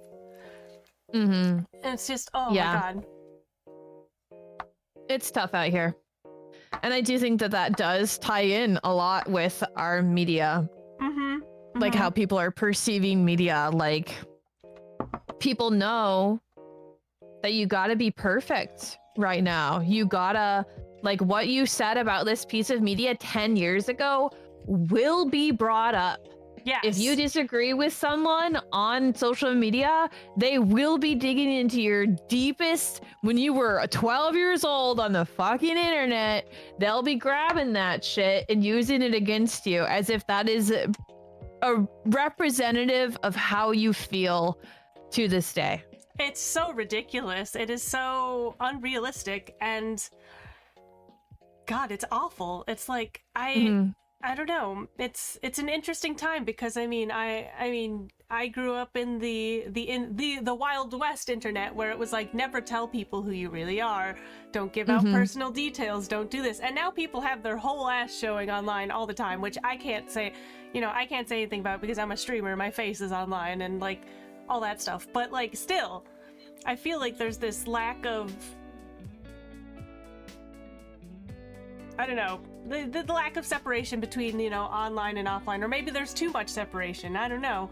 But there's something going on that's really just, we need to figure it out. We need a healthy balance. Yeah, I don't know. It's this sort of thing where I feel like there needs to be more regulation, but also who are we going to give that regulation to? Because nobody has any faith. Personally, I think there needs to be less regulation and more personal accountability for parents and people raising the next gen of people who are online. You know what I mean? I think it needs to be more of a community thing and less of a like oversight. Because that's a good point. Every time that there has been oversight, we got what happened in the UK. We got what's happening on Discord now, with the whole age verification thing and the purity policing and the like. Then of course there's it hurts like the trans community so badly, because it's like, where else is the safe space for these people who need somewhere, away from the people who would judge them or hurt them, murder them, etc. It's like, I don't know. It gets very muddy very quickly, because as soon as you give absolute power to anything, you're gonna end up like fucking it up. Yeah. Personal accountability. There definitely needs to be more of that. Yeah. You know what's really interesting to me, and I think I need to write something about this. This might be one of the themes in mine. With this whole, like, I mean, I know people are like, haha, the male loneliness epidemic or whatever, but I think there's just a human loneliness epidemic right now. In a lot of ways. I mean, there is this interesting occurrence of people not only co-opting therapy words into pop psychology, like gaslighting and etc, X, Y, and Z, which I mean, like, okay, I'm glad there's more knowledge for that, but it's also being co-opted in ways that's damaging and somewhat. And I think like there's been this interesting shift of people like protecting their peace in a way that is not constructive to being good friends or having good human connection. Do you know what I'm talking about? Oh yeah, I'd be talking about this all the time. Oh my god, it's interesting. This sort of we need to find a balance between taking care of ourselves and like community. Like, community is inconvenient. Yes. Like, it requires effort, and you are going to have to inconvenience yourself. Like, we need to have a middle ground where we're allowing ourselves to say no in some places, but also we're keeping our commitments. So if we say we're going to be somewhere, we fucking do it. Yes. We don't just flake constantly. And if we do, we communicate. And we also, like, yeah, I'm with you on this. This is something that I talk about a lot. And one thing that you said at the beginning, I can't remember that you were starting this off with, the loneliness, a human loneliness. This is on a totally different thing, so I've reminded myself what it is. But did you have any thoughts about what I was just saying? Yeah, I do actually. I think that is, like, it started like, because that is kind of the vibe, right? Like the whole idea of a loneliness epidemic in general is due to the fact that we don't have community, we don't have community spaces, we don't have where people are leaning into not actually being emotionally available for their friends in a lot of ways, because it's like, well, I'm not your therapist, you know? And like, of course you're not, but you're still a friend, and to be a friendly ear means that you can be there for said friend, right? But if you're also like in another sense, a good friend will also give you tough love when you need it. If your friend is complaining to you about the same problem 8 times and hasn't done anything about it, as your friend, you are allowed to say, bitch, why haven't you done anything about it yet? I am your friend, but this is a lot and you need to figure this out, because if you're gonna complain and do nothing, it's not doing anything for you, so what are you gaining at? Like, you're supposed to be able to communicate with the people you care about, you know? And it's so frustrating that there's this push for both, like, my peace and this weird sense of anti-intellectualism that has been sprouting up everywhere. I'm not as educated about the anti-intellectualism stuff, but I have seen a lot of people talking about it. And I do agree. It's so definitely this sort of individualism. And I mean, the United States has always been, you know, an individualistic society. Absolutely, yes. But we've definitely reached, I think, a new extreme. And I think the problem is that contributes to this as well. This is not the only problem, but it contributes to it is the perceived community that others have that are preaching this behavior. So, like, you'll have content creators who seem as if they are constantly surrounded by friends. You're on social media, you see people at parties, you see people with their friends, you see people with community, and then you also see them the next day talk about how, like, they'll flake over anything. They like are advocating for honestly selfish behavior.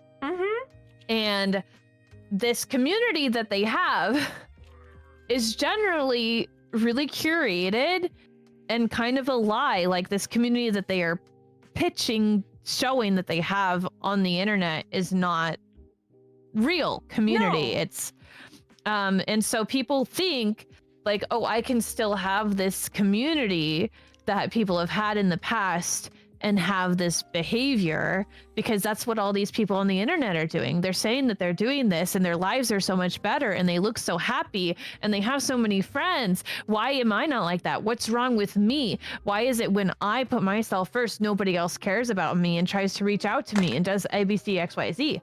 Yep. And so I think that really impacts it as well. I agree 100%. I think you hit the nail on the head with that. It's wild to me that we've gotten to this point. But I think, you know, I mean, I am, like I've said before, I can't be a pessimist. I am optimistic. And like, I'm an optimist at the end of the day, like, despite life being life.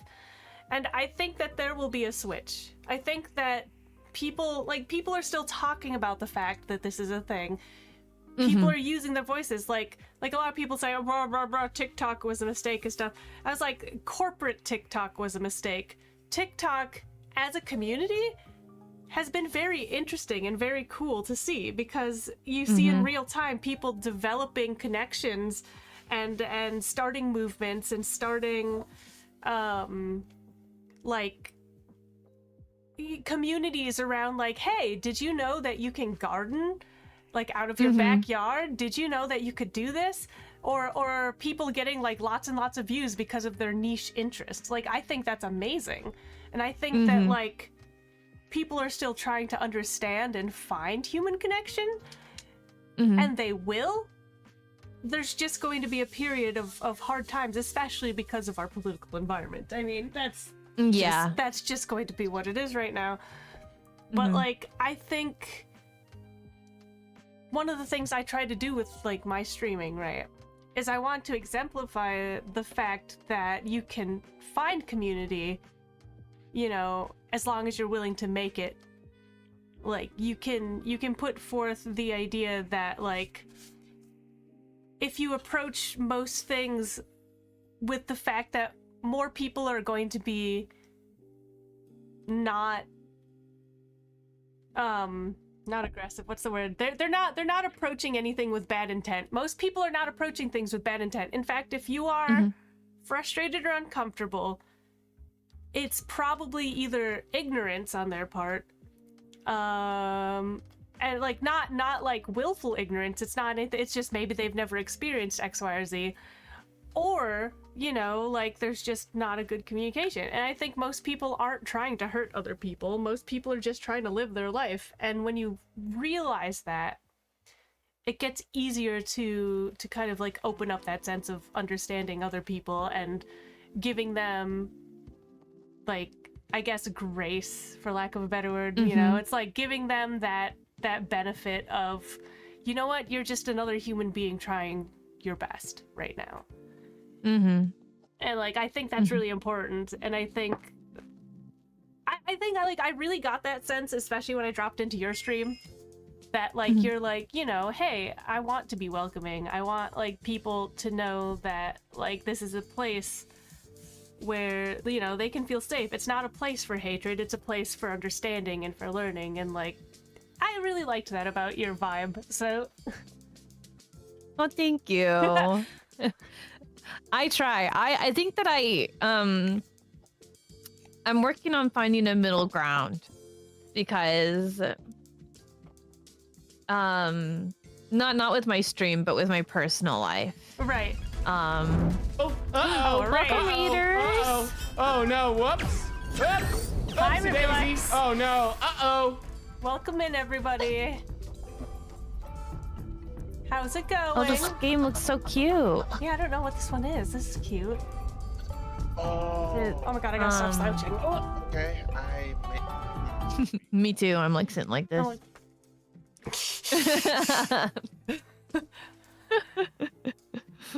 Welcome in, readers. Welcome in. We're having a maybe serious conversation. They know what they're in for.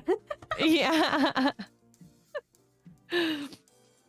Hello, Deej. Hi, Rimulex. I hope you had a good day. Hi, Deej. Hi, Rimulex. Welcome in. Were you playing Crosscode today? They were playing Pocket Dimension. Nope.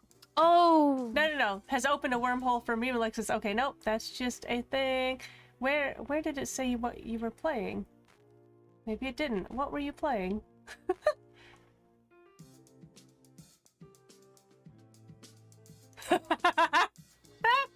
Hey, listen, you have to have things you don't agree about. Oh, Luigi's Mansion. That's what they were playing. Oh, fantastic. That's a cute one. Yeah, that one's good. Yeah. We were talking about, just to get y'all up to speed that just came in, we were talking about approaching people with grace and kindness and empathy, and also like acknowledging that most people are not malicious, trying to be harmful. They're not malicious, yes. And I have had I find that it's really easy for me to give people the benefit of the doubt when they're like anonymous chatters. But the more that I know a person, the less I'm the more the more I interpret people's actions negatively.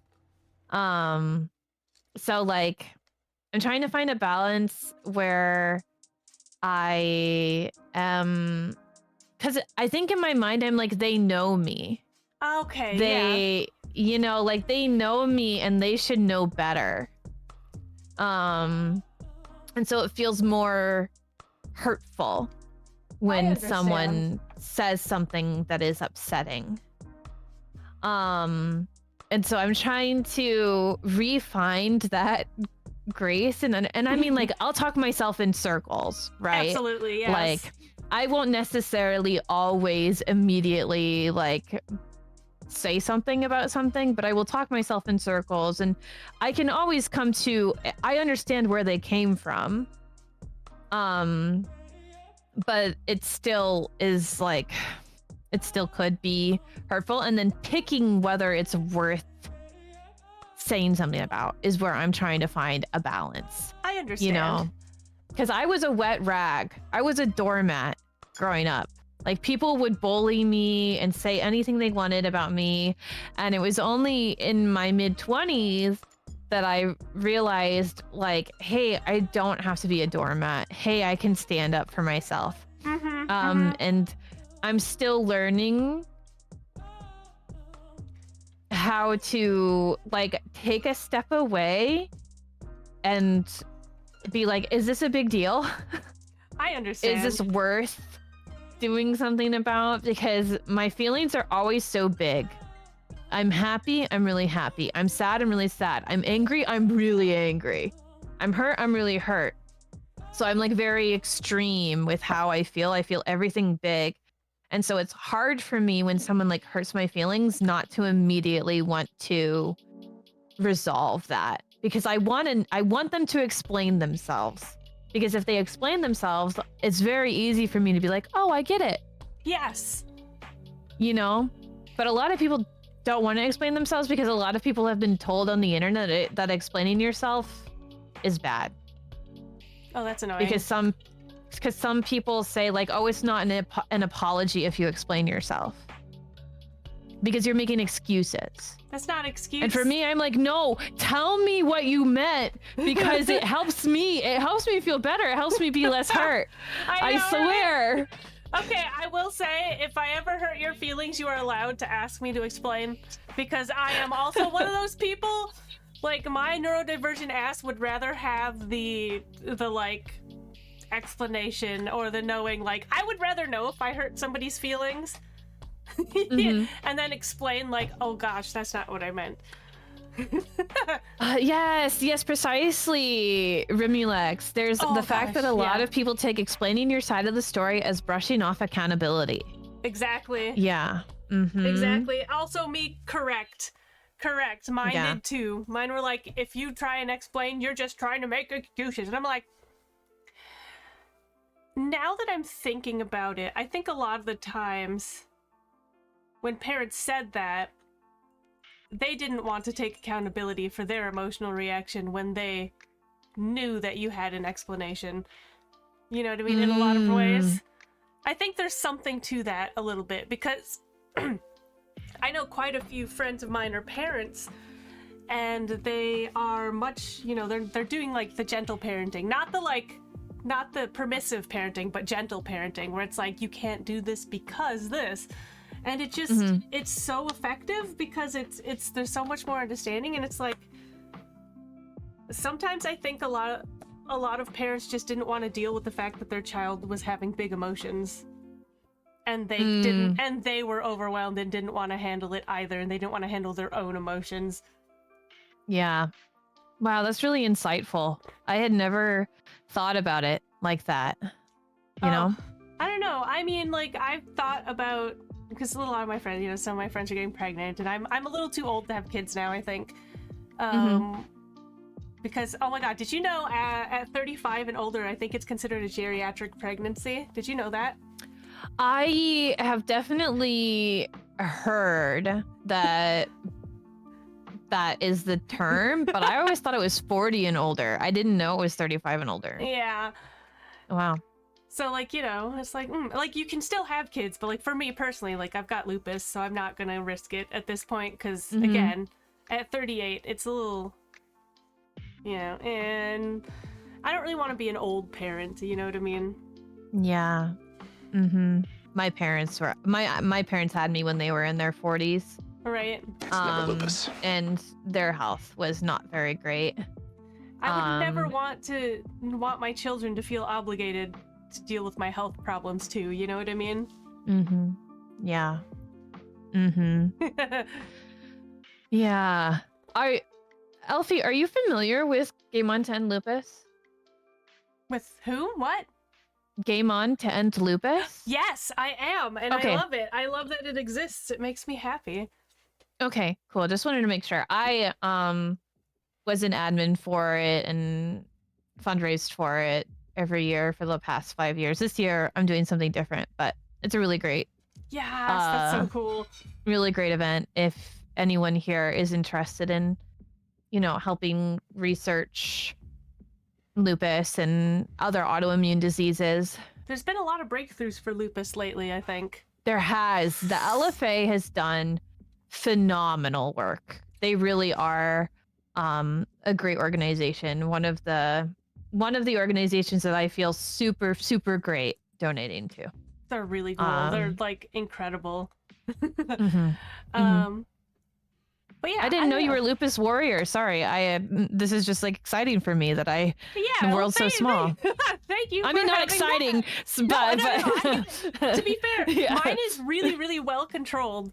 Like I was diagnosed in my 21, 22. I was diagnosed super early, and I've been medicated and I've been stable for 15 years or whatever. So we're good. Like I've been I'm super lucky. I just have the occasional arthritis and brain fog days, but for the most part, I'm doing well. You know, my good. organs aren't shutting down, so we're good. Yeah, that is good. I'm glad you're able to control it well. Do you know Coco Confession? I feel like I follow her. Do I? She's like one of my really close friends, and she is also a lupus warrior. What? And she founded Game On to End Lupus. So if you're ever looking for someone that also speaks about lupus and is open about their disease and how it affects them, I would really recommend checking her out. We love Coco Confession in this house. Oh, hell yeah. Yeah, you know how many times people are like, you're using the disabled tag, you don't look disabled. And I was like, tell that to the wheelchair I have in the basement. Yes, precisely. We have a lot of friends that have recently gotten a really big thing about on Coco's platform. Now I'm just like gassing Coco up. No, a really big thing about Coco's platform is that she talks about invisible illnesses, and how people will treat you differently if you don't have like a walking aid. Now, recently, Coco her disease has gotten bad enough that she now has a cane. But we have lots of discussions about that. So I'm sorry that people say, like, come into your channel and say you don't look disabled. That's Whatever. ridiculous. I don't know. I kind of take it on the chin. Like my favorite thing, maybe I'm weird, but my favorite thing are when I get trolls. I'm just like, oh, trolls are like trolls in my chat is like dropping fresh meat into a tank of piranhas. Oh yeah, content. Oh, it's so funny because my chat is so on it. Like, my very favorite troll I've ever gotten, and I still use it as like a little command for if I miss something in chat. Somebody came in and were like, "Wow, you look like if daddy issues was a gender." And I laughed so hard. I was like, "Oh, thanks. Everyone knows that bitches with daddy issues give the best head. I'll tell your dad you said hi."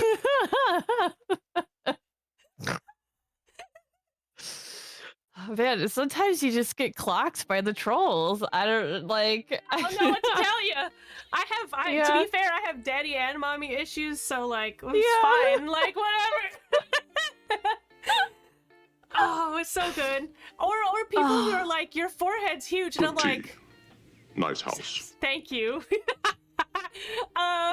No, my very favorite is that like somebody like, I don't know, 3 years in came in my chat was like, oh my god, your forehead is like huge, and I was like, I'm sorry, you're way too late to that. The like first 5 minutes of my very first stream, when I turned my camera on, I went, Jesus Christ, I should advertise for billboard space, and like it was done. It was too much. It was like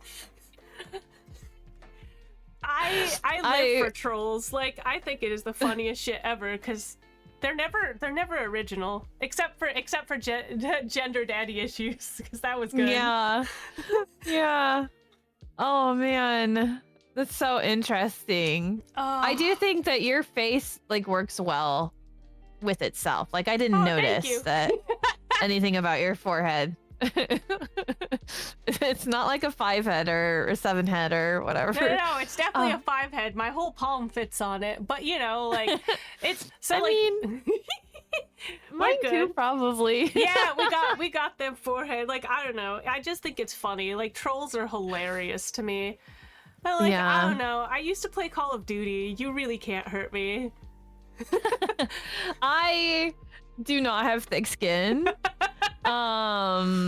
And this is a problem for me, but we do have some really funny stuff. I love Code Lyoko. I think the funniest troll thing that we had was I was wearing like an Argyle sweater. Okay. Or something. Cute as and fuck. let me grab the yeah, I live for trolls. Trolls are the funniest thing in the world to me. Somebody once told me it's like you need Ozempic, and I'm like, I don't know, I'm Filipino. You try to stop me eating, bro. Like, what are you talking about? Like, I don't know. People like spit in my face before, you know, because they were shitty and racist. So I don't know. There's like, I was a kid and I was a doormat and I was in 6th grade. So like at the time I was a prime target for bullying. Unfortunately. But like at this point, like words. Yeah. Please. Words just roll right off, yeah. Yeah. You have this I do have this saved. Someone came in and said something about me being like, you know, degrading women term. And I was like, what? Da-da-da-da. And then they go, I speak not to you, harlot, for you are already doomed, but to the one behind the screen. That is the best. That is the best phrase I've ever heard I think in my entire life. Yeah, it's we have this coffee pasta. It's so good. Oh god, that's amazing. I speak not to you, harlot, for you are already doomed, but to the one behind the screen. And I was like, what are you talking about? Why are you calling me a harlot? I'm like, I am legitimately, not that anyone deserves to have any sort of like slur or degrading language thrown at them. That's what Yeah, but I'm like literally wearing an oversized Argyle sweater, and they hated the sweater. They were like, why are you wearing like those clothes? And I was like, what is your problem? Show boob. Show boob, not real woman until show But boob. I don't know. It was maybe like I was wearing too manly of clothes, and that makes me a harlot, or I don't know. Girl, I am a harlot. Thanks. Like, oh my Yeah, God. thank you. Oh my god, you think I'm? You think that I'm cool? a harlot? Oh, that's the funniest thing I've ever heard in We my do entire have life. another banger copy pasta. I'm sorry. This was when someone made a joke about the death penalty. They like said that a character said that people that don't play Kingdom Hearts in order deserve the death penalty or the electric chair.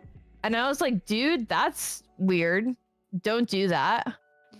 And then they said this, I'm sorry, it's just that I'm from an older generation and sometimes my jokes don't go over well with the younger crowd. And we're like, how old are you? I'm 36.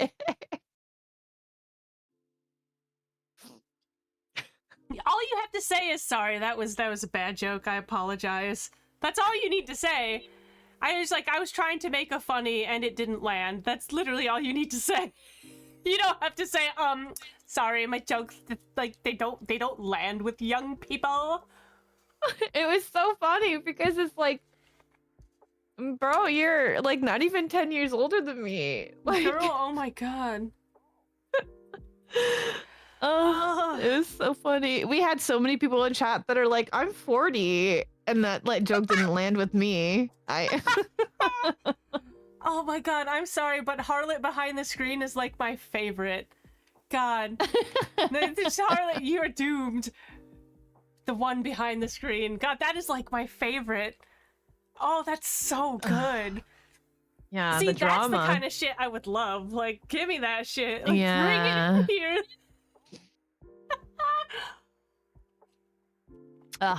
People hate to see, you know, a successful vagina haver, I guess. So true. So true. And they don't even know if I have a vagina. I know, they just assume. Yeah. The assumptions are endless, and I adore it. Like, you don't know, I might have a dick. Like, what do you... Yeah. I could have both. I could You have never know. tentacles for all you know. Mm-hmm.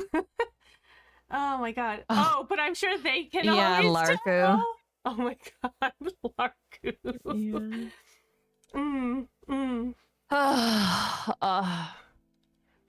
Oh, this has been so much fun. Thank you so much for having me on. You're welcome. Oh my god. Do you have to wrap up soon, or are we?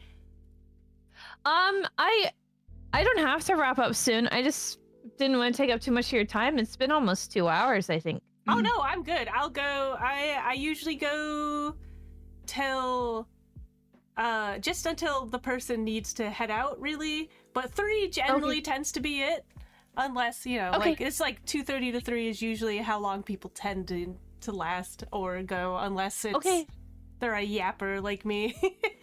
Yeah, no worries. Did you have any more questions? I do. So this one's interesting because we were just talking politics. This is because some streamers, do you have a strict no politics rule for your chat? No. Because I figured you wouldn't. I also do not, but... Yeah, sorry. That face was really... No, you're good. This You're good. This is where I'm being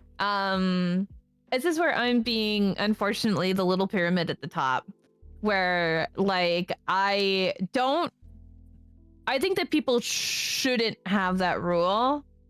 I understand why people do.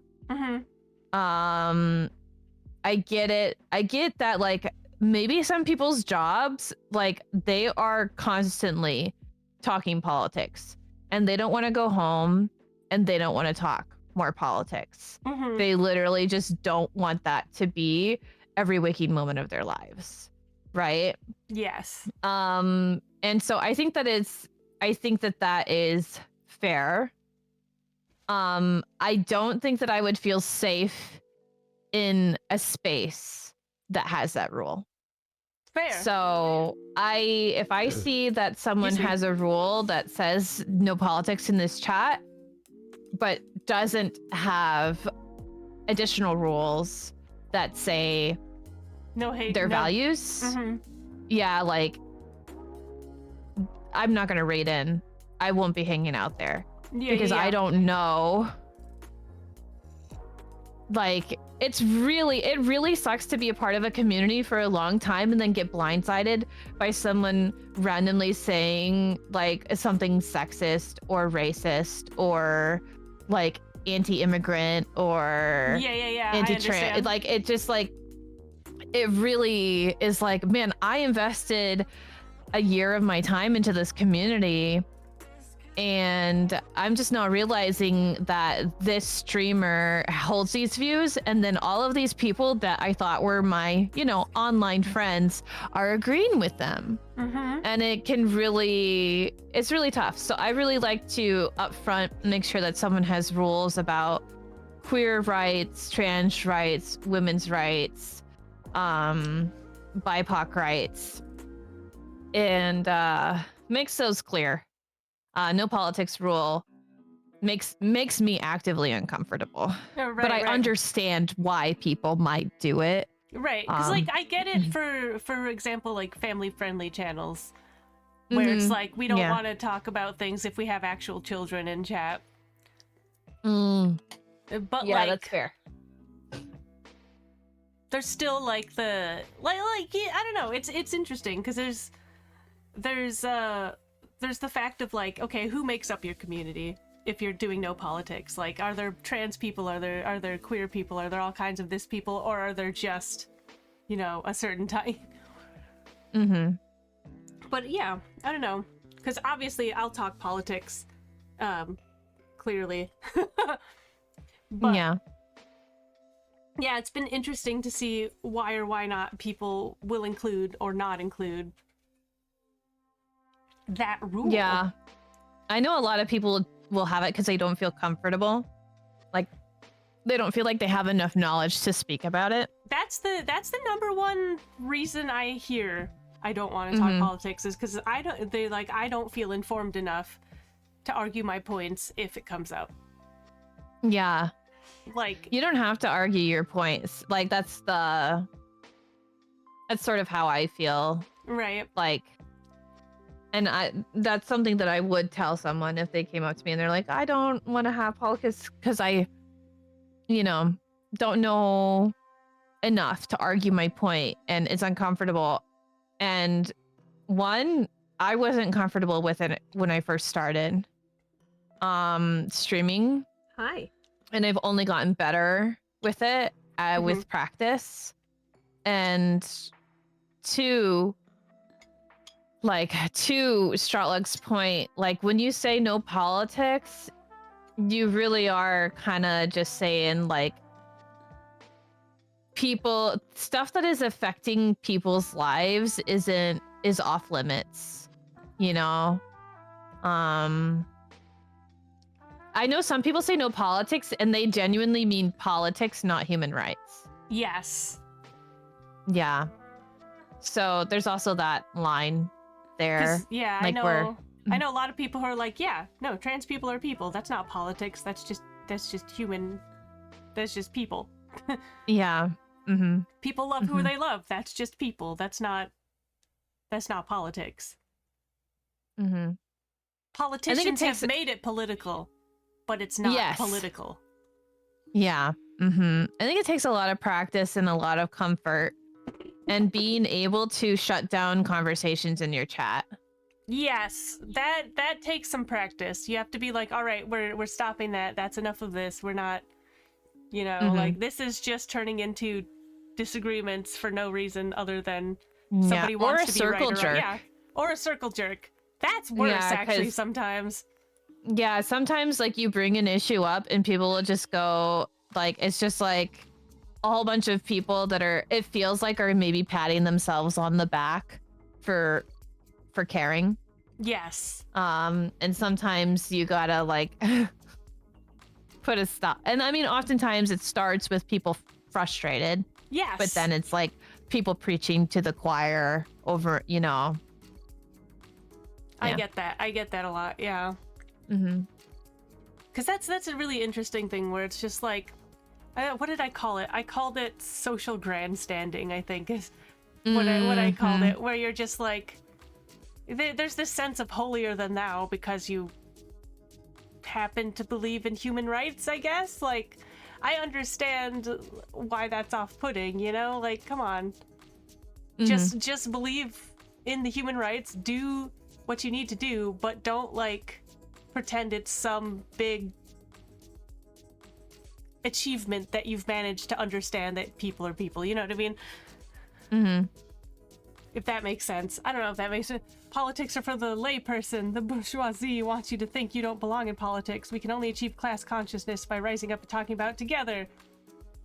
Yeah, it's the same thing with talking about salaries in the workplace. Yeah. Based. Yep. But yeah. Gosh. Did I have another question? That's the question. Oh, I always have this one. So, because I'm such a foodie, what is your favorite food?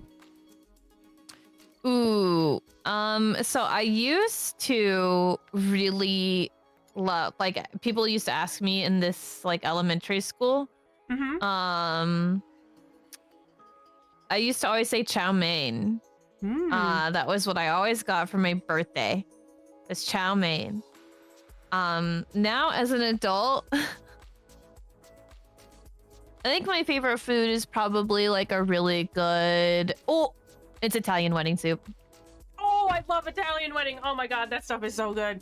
I love Italian wedding soup. Oh.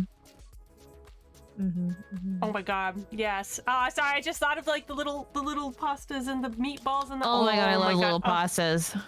Oh. Oh my god, soup. Wow. Yeah, how could I have forgot? You just like activated a memory because I haven't had it in such a long time, and now I'm just like, holy crap. Ah, soup is so good. I just like to say that, like, you know, well, I don't necessarily believe in like a god. I make the joke constantly that potatoes exist because there is a loving god. Because I love potatoes so much. Ah, Love they're me a so good. Creamy chicken noodle soup. Oh, creamy chicken noodles, so good. Everybody watch out. Meek's gonna throw a fit because he's a soup hater. Oh no. Do you not like No. soup? No. Yeah, no. he hates soup. Do you like stew? Does he like stew? Does he just not like water-based? He doesn't. He doesn't like. He says wet that food? soup tastes like soup. Every soup tastes like soup, and whatever that is nasty.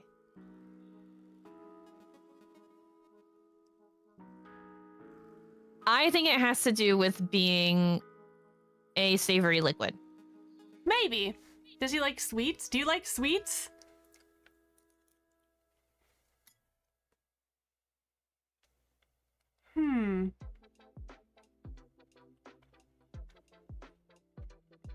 I'm a little more with you, Hellman. I do like soup, but as a side dish.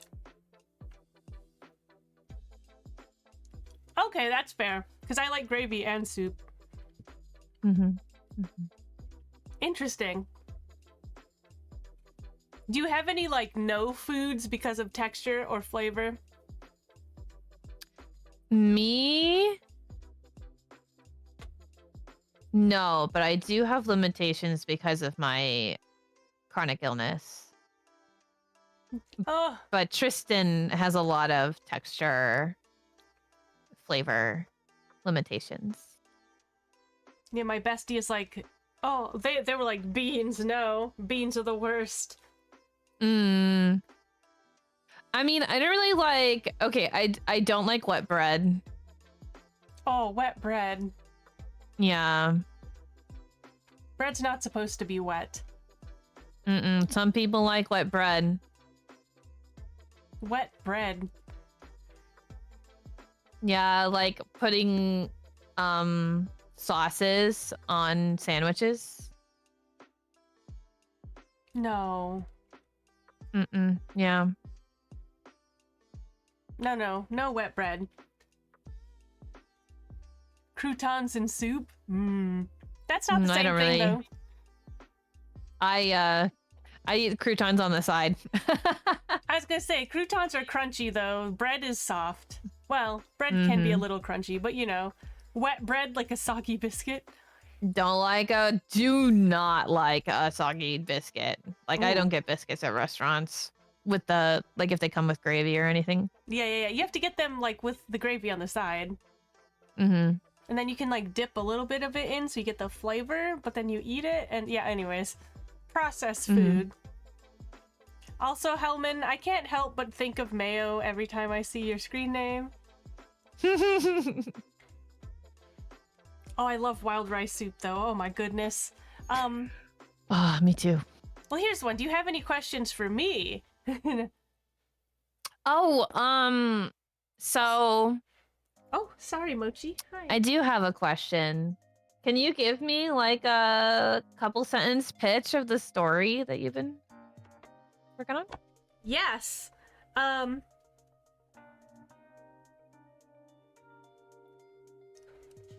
A bounty hunter, his bounty, and their Uber driver take a road trip across the universe.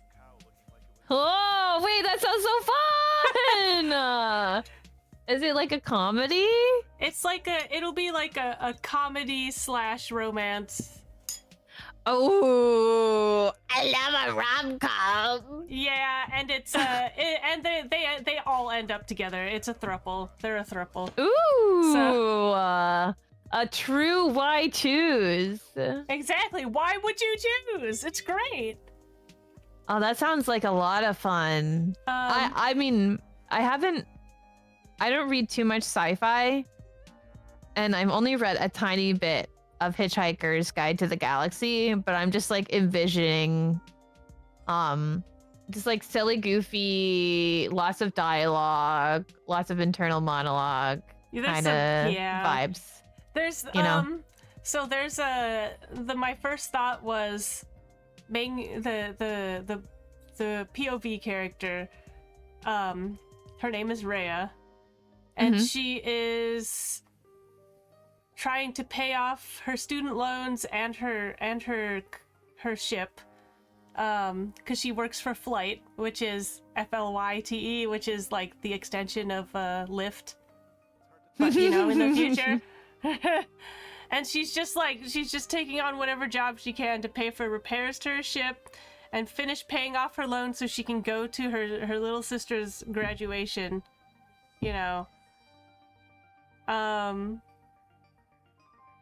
and so she picks up a client who pays really well and says, "Oh, hey, if you take me here, I'll pay you this and double."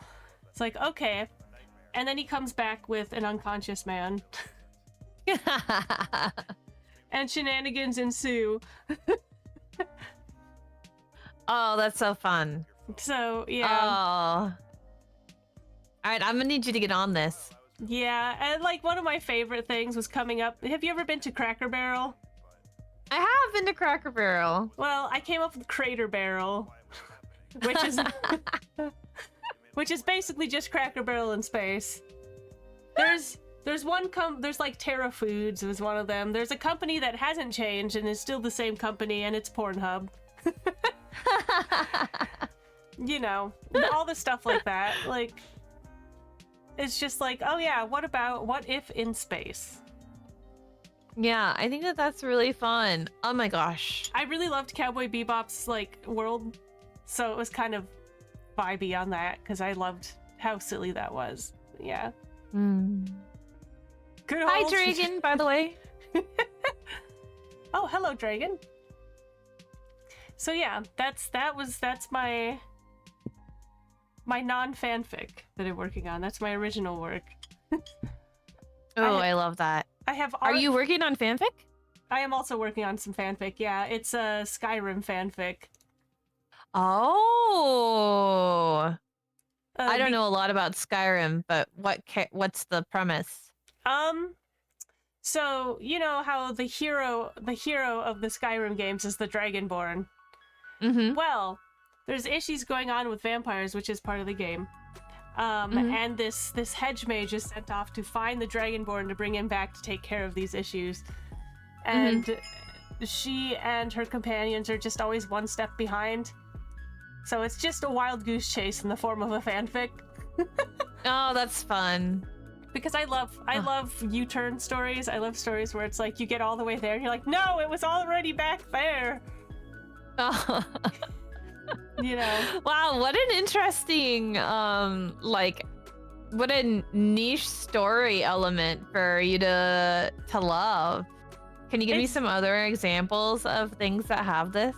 Well, there's the serious U-turn story, which is Mad Max Fury Road. I think I saw that in theaters. That was when very I was in serious. high school or something. And what's the premise? They go out and they do a U-turn and they go back. You know what I mean? It's a great movie, though. I love it so much. I think it's usually just like the other thing to call it is like the friends we made along the way vibes, the journey, the like, oh, what you needed was actually back over there. It's the whole premise of the wild goose chase is just something that's always entertained me. I'm trying to think of other stories that have that vibe. Besides Maybe D&D campaigns. Yeah, that's true. Maybe Kingdom Hearts has it a little bit. Oh yeah, you're right. Where like they're kind of searching for stuff, but they've been like around and following them the whole time a little bit. Yeah, what else has that vibe, chat? Do you know? Because I'm trying to consider this. The whole Wild Goose Chase vibe, because it's like, as soon as you ask, my mind has gone blank. Yeah, I know. It does that all the time. It's like, I knew them. I know they exist. There's like a vibe in the like back of my mind that's like, you know this. And my first thought is always Mad Max, because there's literally a full U-turn in that movie. But yeah. Oh my gosh.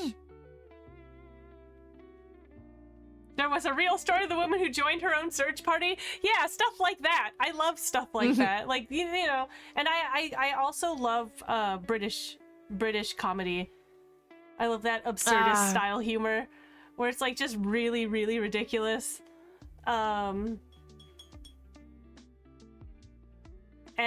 mostly because I can't write, I don't really write dialogue humor very well, but I can write absurdist situations, if that makes sense.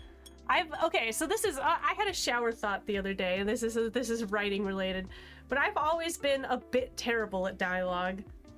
And I realized, I was like, this was my shower thought. Is it because I never think before I speak? Is it because like things just eject from my mouth before I'm done formulating the thought? Maybe. Yeah. I don't know. I have no idea whether I'm good at writing dialogue or not. I definitely wouldn't be good at writing like a proper historical dialogue. I really rely on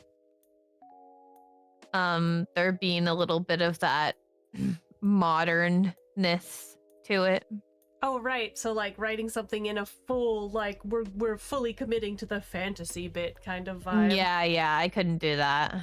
I think I would almost have an easier time with that because it's so put on. And that must be the like that I don't know if that's like the ADHD side or the TISM side, but it's funny because I like quotes have always been hard for me to remember if I don't write them down. I don't remember quotes exactly. I hardly remember the last thing I said in the last 10 minutes. So. Yeah. I've definitely streaming, I struggle with that a lot, knowing like remembering what I said. Like people will talk in chat and I'll read their chat and I'll be like, what in the world are you responding to? What did I say? Like people will be like, yeah, and then they'll add a following thought and I'm like, what are you responding to? Mochi. Sorry, that was my cat.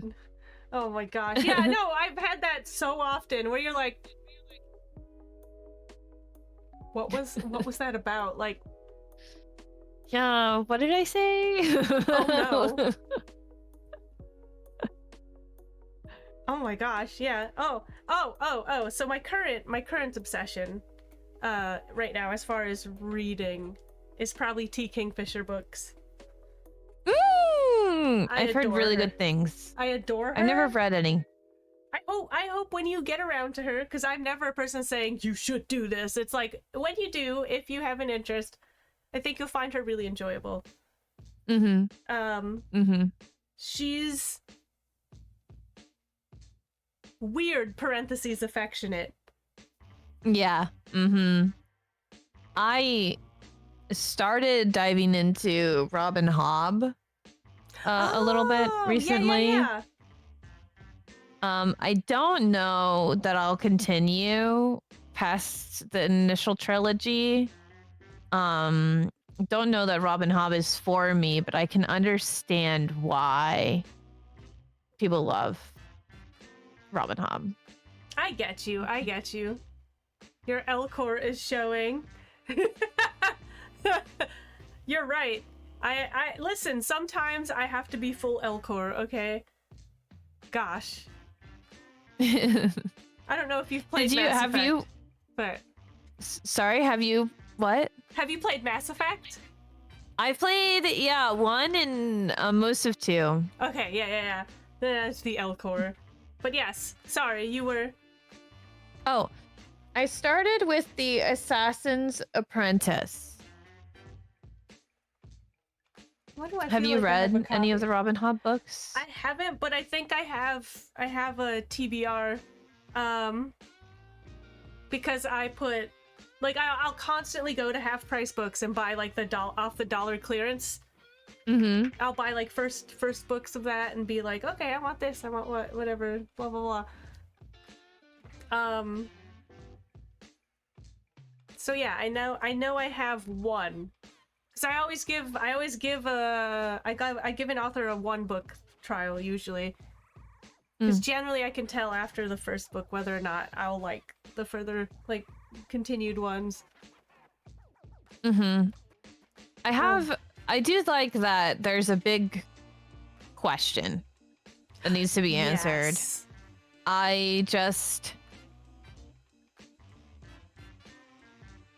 I don't like the characters enough to really suffer through it, I think, for the overarching story. So, there's this book that I love, but I know it's a bit much for some people because they're very dense. Mm-hmm.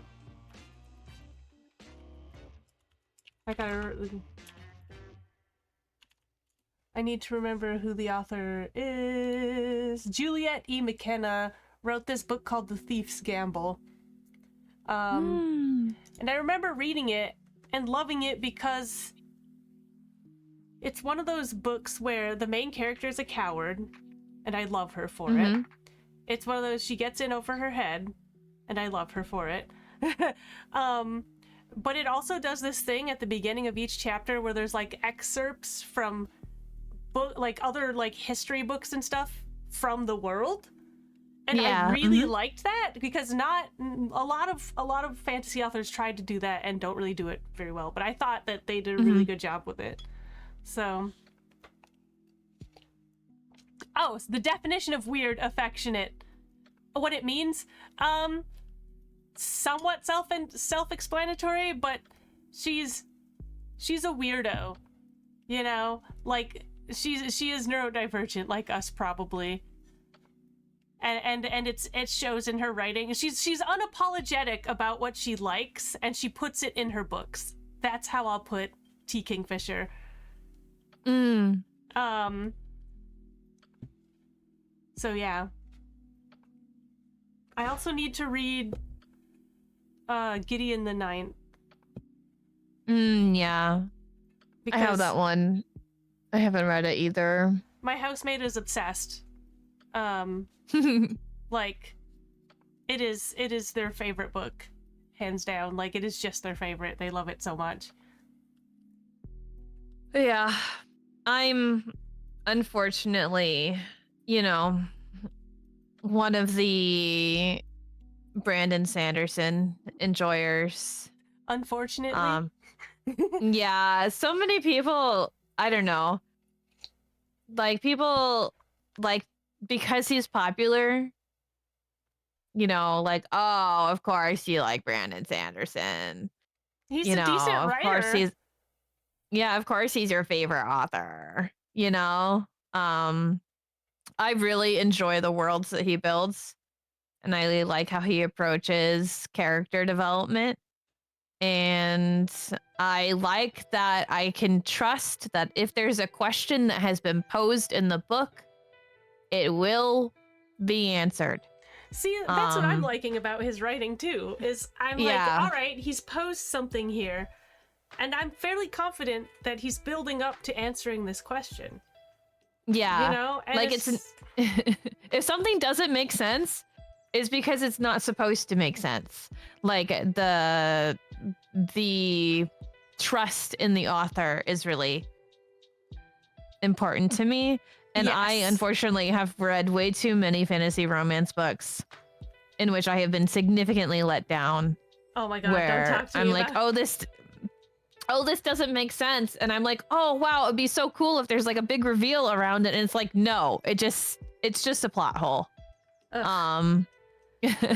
Like, it's fine if you say something is just part of the world just because it is, but you have to say so, and you have to be honest about it. Yeah. Like, I'm okay with some silly suspension of disbelief stuff, because I read it all through, like, middle school, right? Like, there's things where it's like, this is just how the world is. Cool, state that at the beginning, and I'm fine. But don't put it like it's a mystery and then never answer it, because that will make me so angry. Yeah. I think what's been really agitating for me has been this like trend of authors answering questions in interviews, but it never making its way into a book. Yes. Put it in your damn book. Oh my god. Like someone asking them, oh, there's this question that I've always wanted answered. It never got answered in the books. What about it? And the author's like, yeah, it's this. And the question is, did you just decide that on the spot? Or was this planned? Why did it never make into the book? Why? Ugh.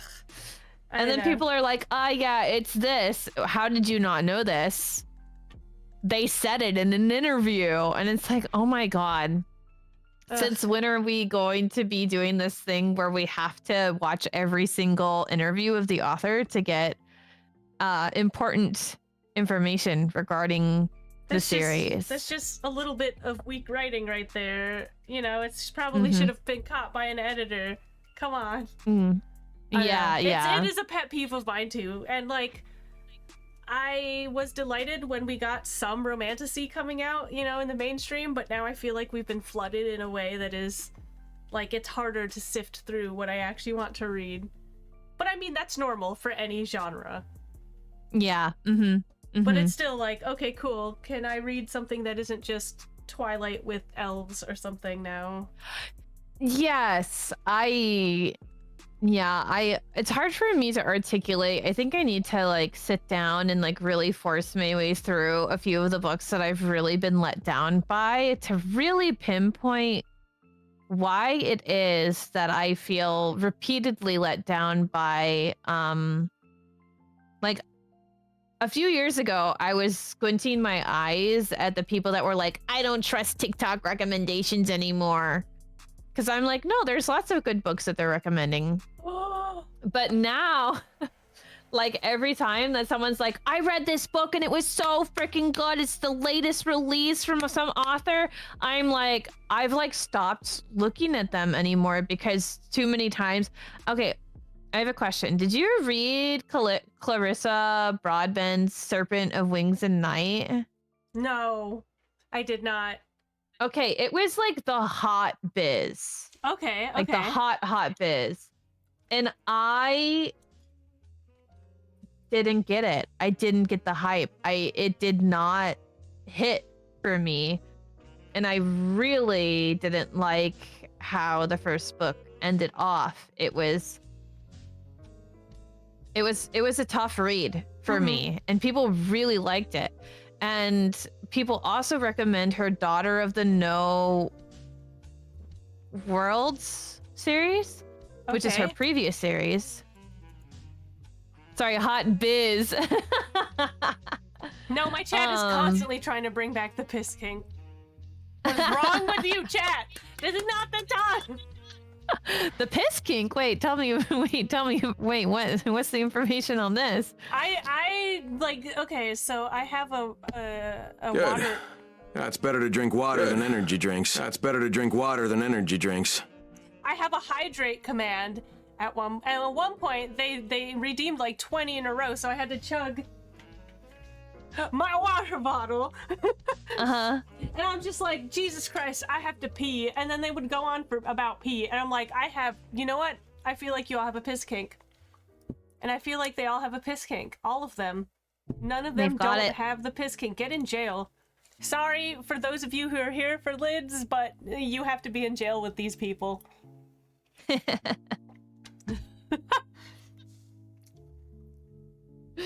It's okay. We're wild over on my stream.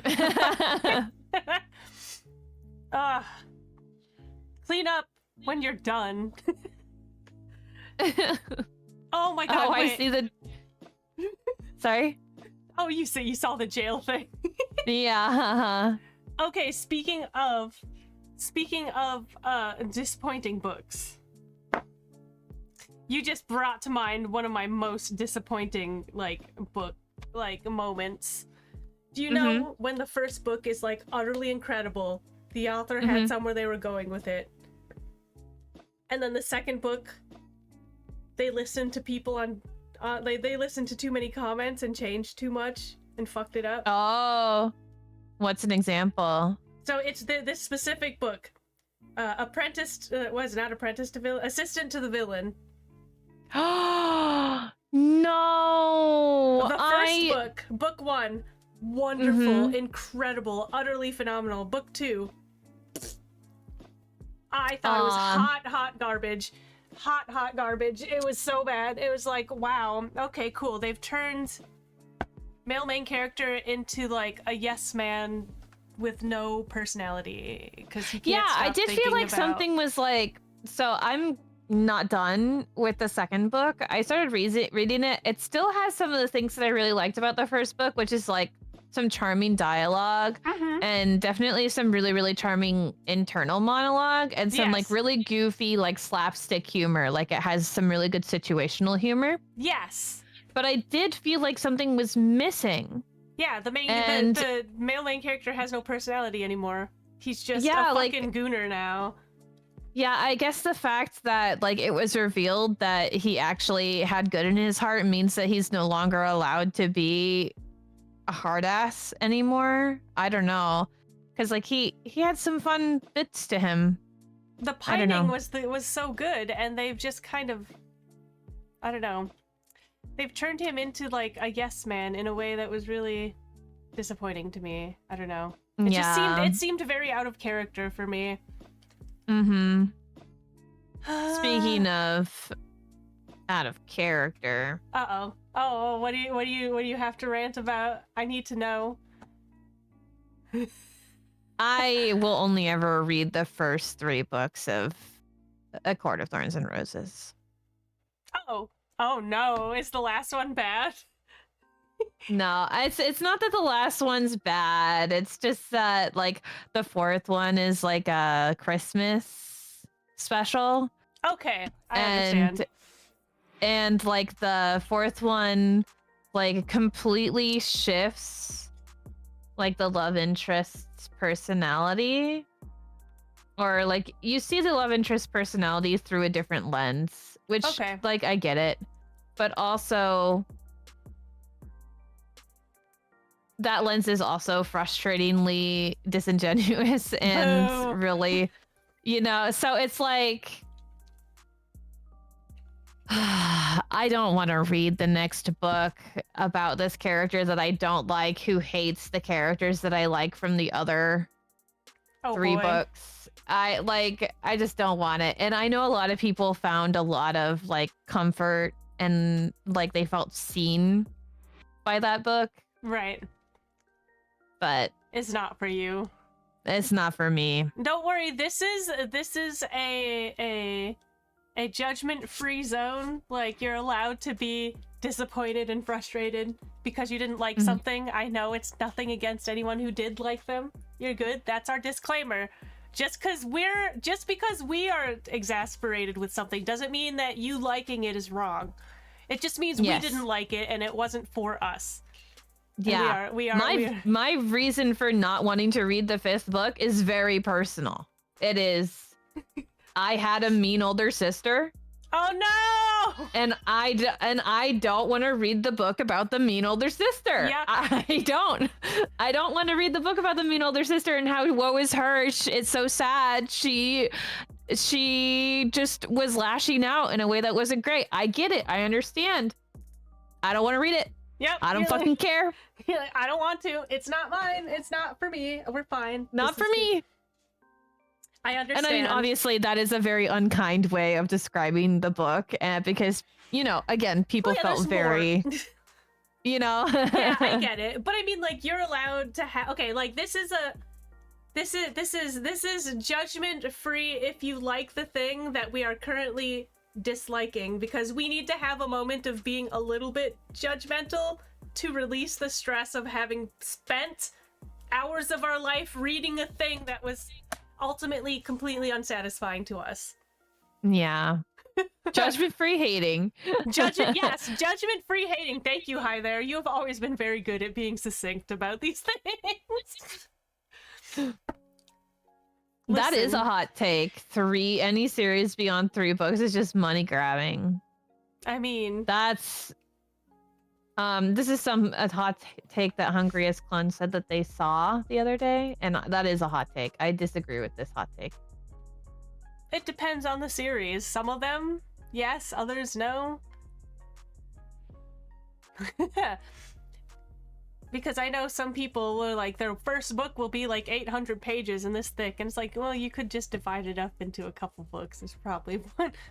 Yeah. I don't know. My hot take right now is that I'm tired of trilogies.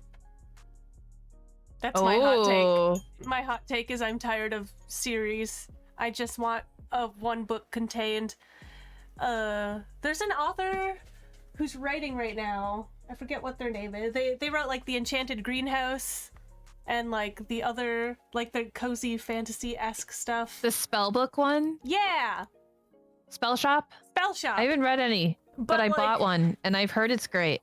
I just started. It's really cozy, but what I like about those 2 books is that they take place in the same world, but they're different different stories. Yeah, I'm okay with that. Mhm. But I think I'm just I tired do enjoy of, that. Yeah. I think I'm just tired of like the ongoing trilogy, the etc. Yeah, that's fair. This kind of like, will they ever finish it? Especially with how volatile the publishing industry is right now. God, right. And also how involved like readership has started to be in. I mean, readership has always mattered, but like these indie authors are getting picked up because their TikTok blew up. Yes. And it's like, we have no idea whether their ideas are actually, like, whether they even have a plan for the rest of the book. Oh my gosh. Speaking of, oh no, are you aware of that author that spent months and months and months marketing her book, got thousands of pre-orders? Yes. Oh, I was literally gonna bring this up earlier because I'm like, do you remember that TikTok drama? Yeah, and people got it. Like she talked so much about how she was hiring so many artists for so much art, but I never once saw any of her writing or like any examples of what the book was going to be like, or even knew anything about what the story was going to be about. I just saw she just had so much traction on TikTok, and it went really poorly for her, and I feel really bad for her. Because someone needed to be in her camp, helping her out, especially with all that success. Because I mean, again, it's hard to write a book. It is. I think what I recall of her issue is that she didn't take criticism. There was no like, she was not willing to edit or update anything was part of the issue. Oh, I feel less sorry for her. Yeah. Because she's like, I've had this idea since X, Y, and Z, and I was like, yeah, you were 12. You might want to revise it a little bit.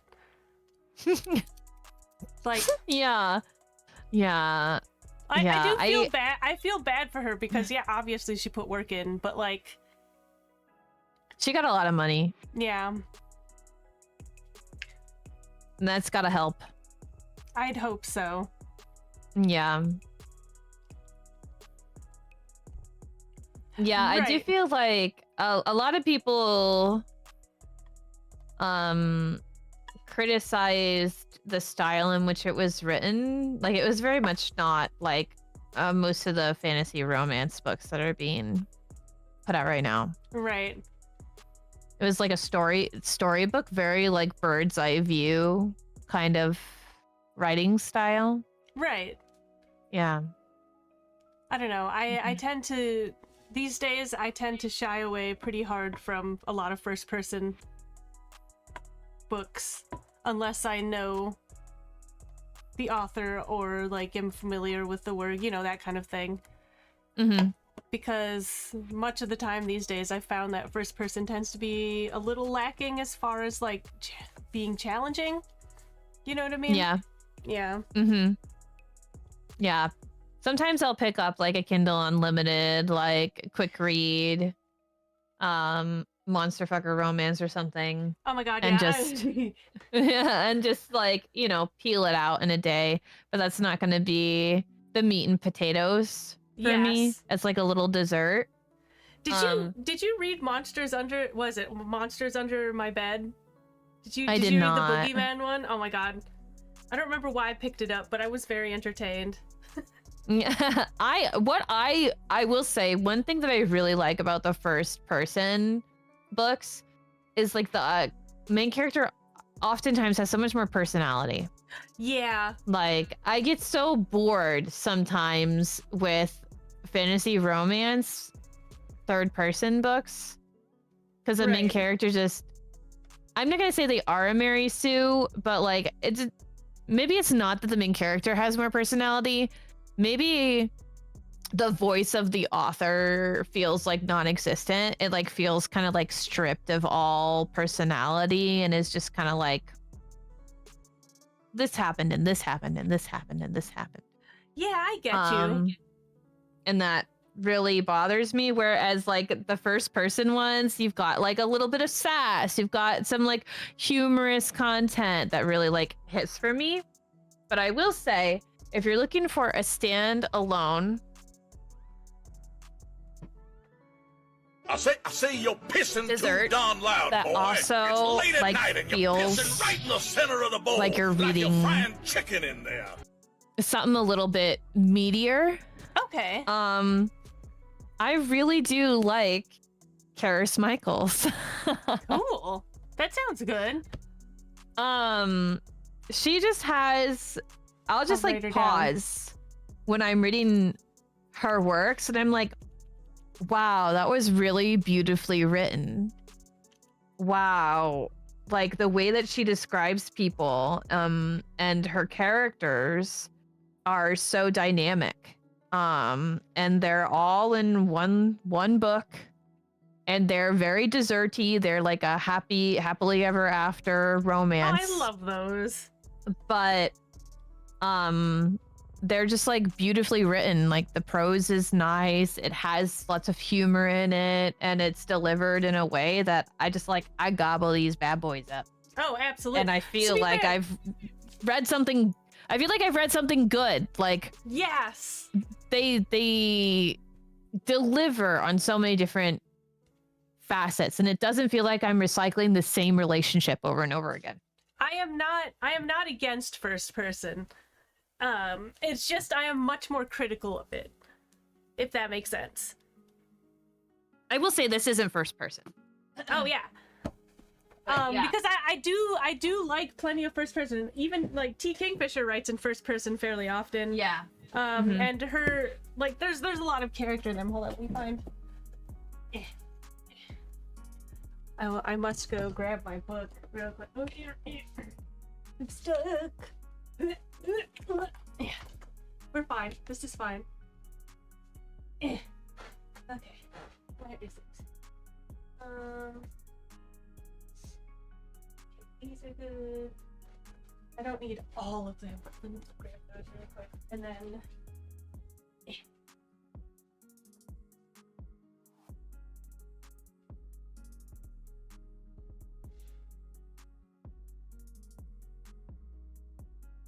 That's me with finished romance mangas, yeah.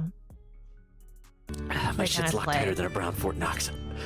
My body is where food goes to die. Feels like a terracotta thermos is just raking my colon. Gonna die soon. Need the release only sweet death can bring.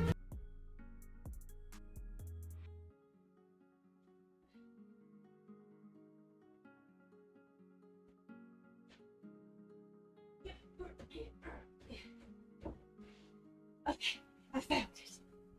Because one of my all-time favorite books is written in first person, and I love it a lot. But Mm-hmm. yeah, I have to nest in my chair, or it's not comfortable. You know. Yeah, I do. Okay, so there's a couple of the T. Kingfishers. These are the two that I've just read this month. Mm-hmm. That I really love. There's this one, which is a novella.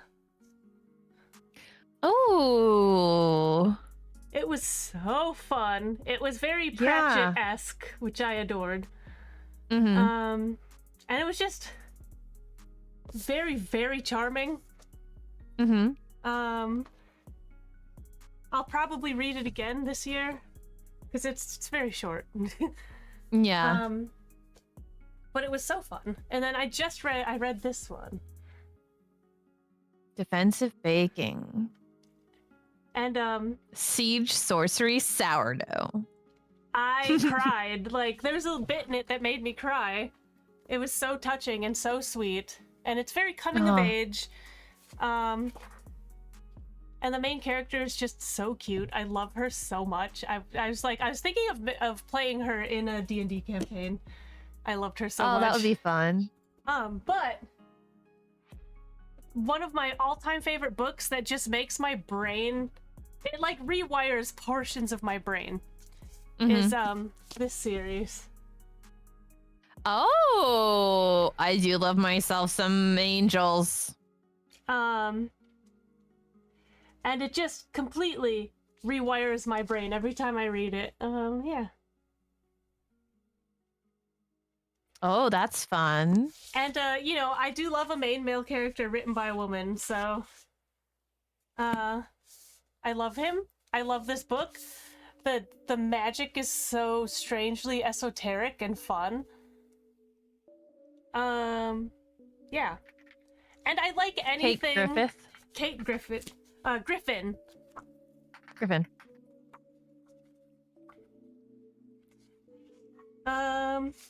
I love anything that uses like little bits like this. Yeah. I did love a cheeky little in-witch. Exactly. I love the and I think most chapters have an in-witch this or a little prelude bit. But it's so cinematic and so, I don't know, like the world feels so electric. You know, you really get into it. Like you're just like, oh my brain, you know. I love it. I love that. Yeah. Hi, Buttercup. You want to say hi? Is that the baby girl? There she. Oh, and orange. What a sweet baby bean. Oh my God! Look at that! Look at that little baby. Oh, she's settled. Curled up. You're trapped forever, I suppose. But yeah, I don't know. I love books. I love that I'm finally back in reading mode again. Yeah. Because I feel like I take long breaks or like a month or two where I'm like, okay, I need to like do some other stuff. Yeah, I will get consumed. Like the thing about with me and reading is I really do have to like force myself to step away. Like if I'm genuinely enjoying something, I will not take care of myself while I read it. I will make bad decisions. I will stay up too late. Yes. I will sit on the couch and read it all day long when I should be doing other chores. Oh my God. So I have to like really, I almost feel like I have to like temper myself. Like I can't read something that I know that I'll really enjoy unless I have the flexibility to like no life it for a bit. I know. Oh, that's like what I tell people. They're like, well, why don't you just like, I'm like, I just don't have time to read. And they're like, what do you mean? Why don't you just read before bed? And I'm like, no, that's the biggest mistake I could ever make, because then I just don't sleep. I will be up until 4 in the morning because I cannot stop reading. It's not, my eyes are tired. It's, I can put some eye drops in and continue reading. And then, like, if you try to put it down, your mind is going, like, wild. You can't... Yes! Yeah. And, like, I did that last weekend, because I finished this before bed, and, like, poor Monocle had to... I was lying next to me, and I'm like, I can't sleep. My brain is still whirring from that book. Like, it's going...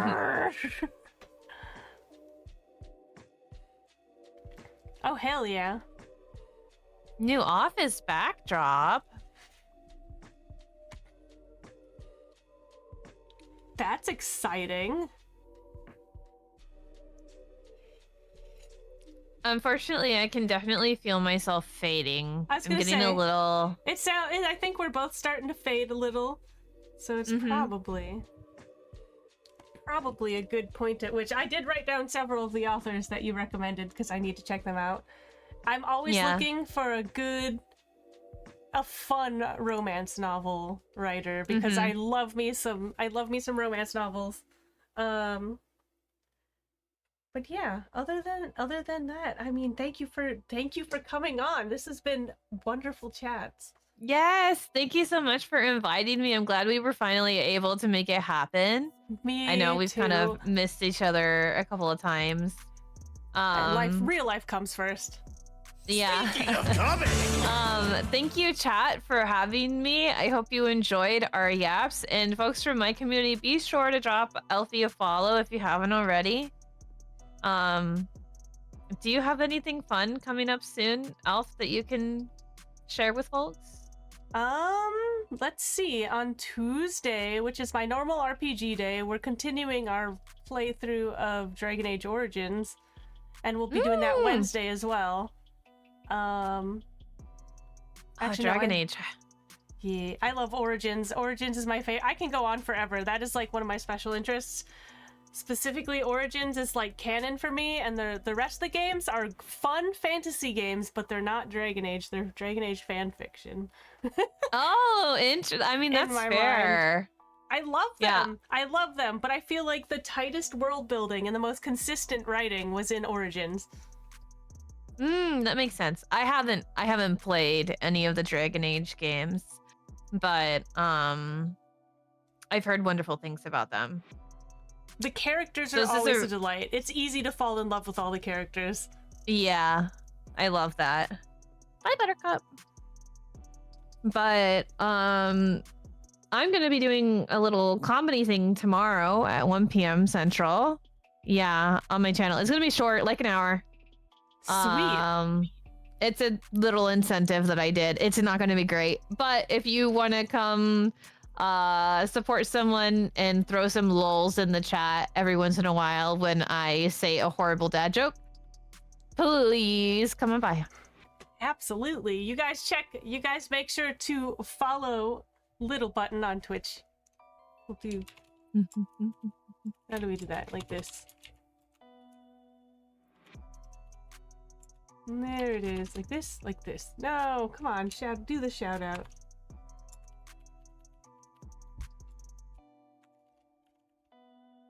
There we go. Perfect. Thank you. But yes, thank you for coming. We'll do one more plug of Lid's card, and so you can find her everywhere. Make sure you follow, check out her book. I know I will be. Yes, please do. And I think it's pretty cute. I think it's cute. I love that premise. I'm like, oh, this just looked like I was delighted when I read the premise, so I'm very excited to sit down and read it. Anyways, have a fantastic afternoon, and thank you again for joining us. I'm so glad that you guys got to join, and have a good evening. Yes. Have a wonderful morning, afternoon, or evening, whatever time it is for you. Bye, everybody. Bye, Elfie. Don't Bye. end up here.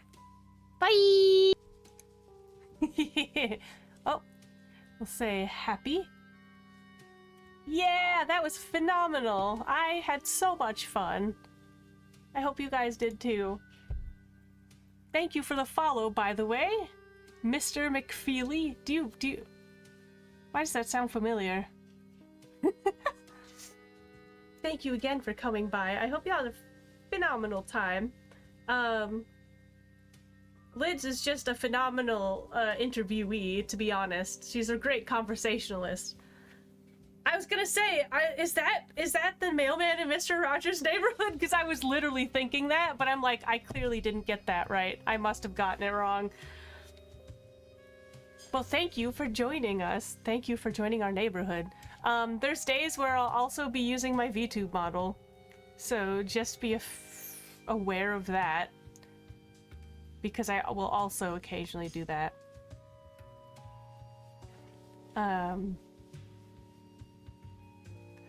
Good, because me too. I adore Just Be Afraid. Just be afraid. Do it.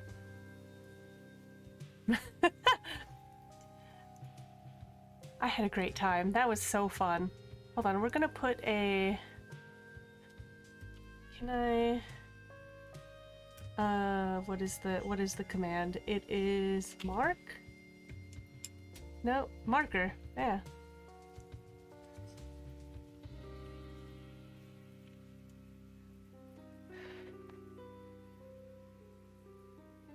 Yeah, oh my gosh, I'm so glad. Make sure you rest up and feel better if you're still dealing with a cold. Don't forget to drink some water or some tea or something else. Get a stretch in. Oh. I needed that stretch, oh my gosh. Keep the pics. Yeah, now I'll look. I was gonna say, you probably just posted them, so I will check. Did everyone see the paleo That's better to update? drink water than energy drinks. You motherfuckers. Now I have to pee. Where on Discord did you post them?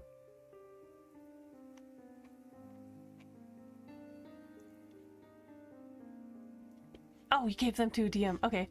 Oh, hell yeah! Yeah, that's awesome.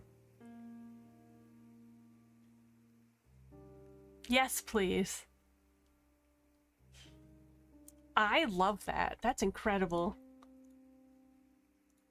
I love the green because y'all know we love the green colors.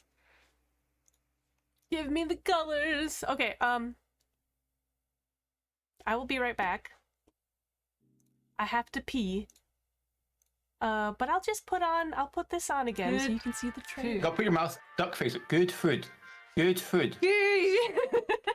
Good food. Good food. I can't talk that far into my... Why is your duck face sideways? Because I'm weird. Who hit your duck in the face? Good food.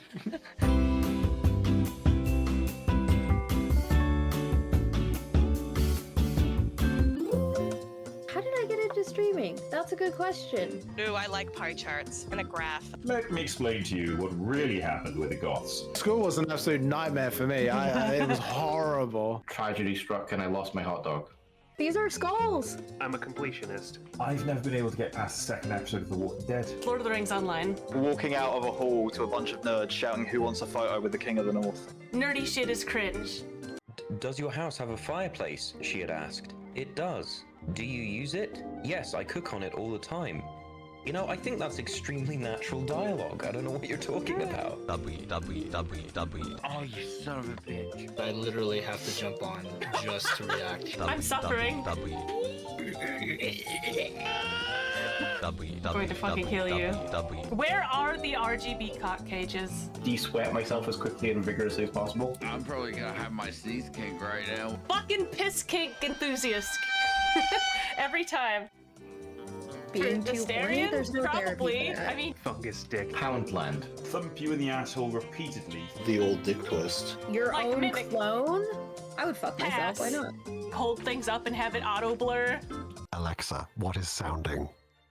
Oh god, it's doing it on my one! No, I don't need to know. No. I'm panicking because I've got a box of chocolate fingers. I don't know what to do with these. You're just not just looking. I want to rename this stream Elf's Bitchy Corner. Modern farmhouse bitch. You want to get chlamydia from koalas? At all. Stop it! No, keep going. Do you think penguins know how bad they smell? I'm not Jub's penis. Yes, you are. You won that title. Oh, shit.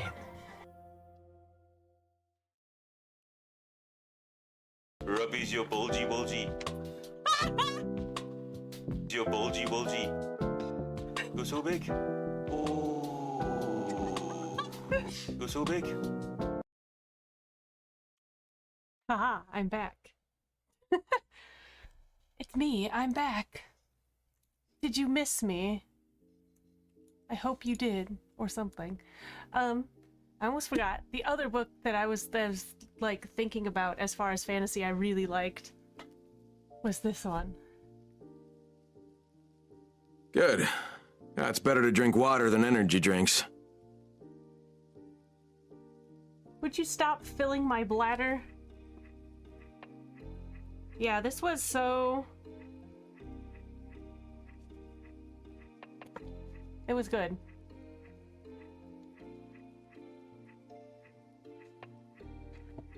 We'll make more tea. Because you guys just can't fucking stop. Alright.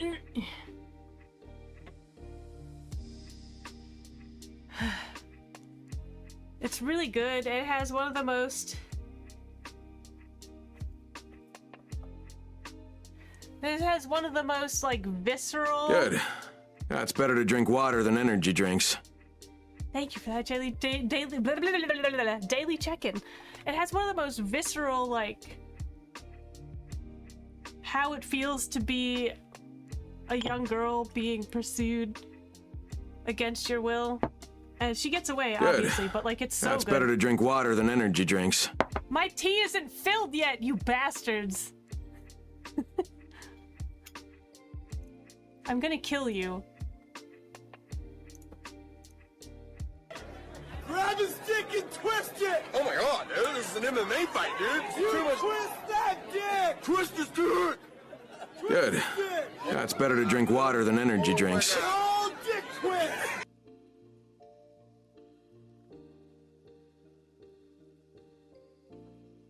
Don't make me disable that command. Pre-tea beverage. I do have water here. What am I talking about?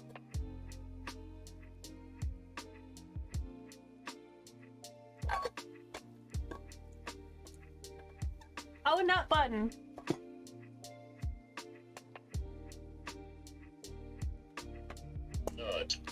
Thank you.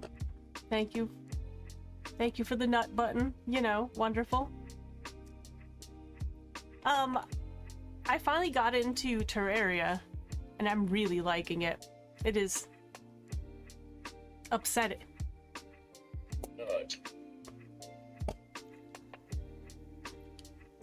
Please, Richard Tornado was my father. Call me Dick Twister. Hungriest Fern says please. Richard Tornado was my father. Call me Dick Twister. Oh, it's gonna be really funny when I have Chat's little TTS guy ready.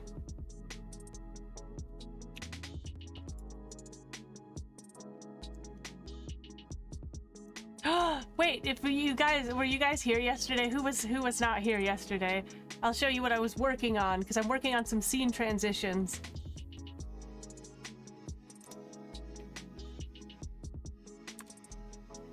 So this is...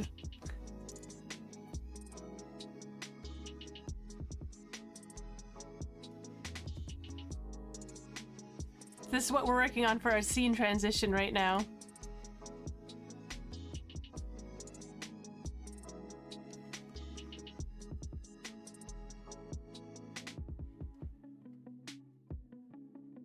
Yobo, your cat is screeching at me. Yeah, we need more fish themed because you are all my fishies. And here's the TTS. This is gonna pop up when you guys redeem TTS. So it'll be, this is the,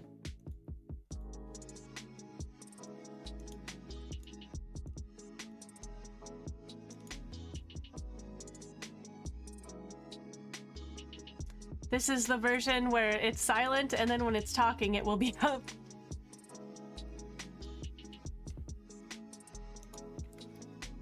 That one I haven't seen, you're right. It's the only one I haven't seen. But yeah. I'm working hard, okay? Animation is hard. I will say that much.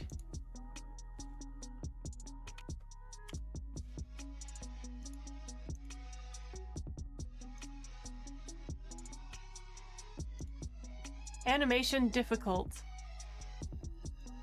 Hard to do.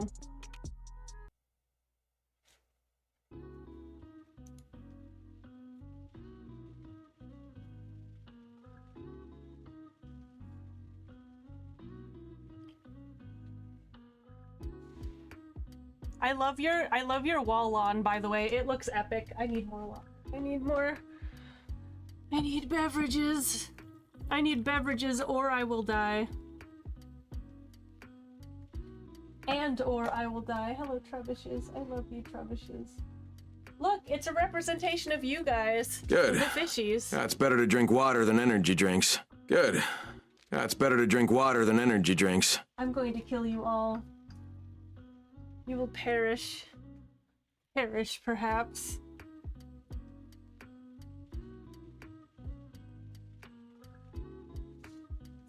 I need blueberries. I did! I made my whole everything. Well, almost everything. The little guy right here, this is my friend Arcane. And this is my friend Zero Pain who made this little guy. But I made all of my, like, camera thingies, you know, that thing. What is it called? My layout. No, overlay. I made all my own overlays, and 90% of my emotes I made myself as well. Except for these ones, which I had another friend make for me. Because I wanted to commission them. Because I like the way they did them. So I'm like, can you do this one? It'll be good. I love it. Do this, please.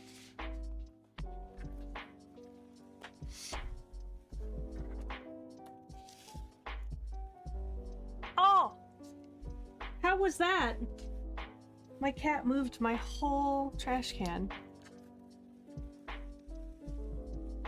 When your inner and outer worlds harmonize, your relationships do too. Yay.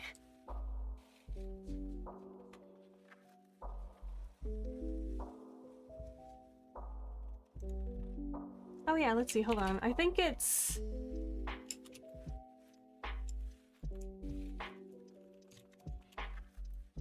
I think there's an extra... Yeah, there we go. I don't want to kill him. Got a bunch of biotics coming. Yeah, You should kill him though, to set an example. You kind of Negan his ass. I mean, this is apocalypse kind of shit. Run, Sergio! Run, Sergio! Well, don't shoot me! Yes. Candy. Glad I aimed that right. Yes, that was a good throw. Turns out I'm just good at listening. Yeah, and I need better reading comprehension.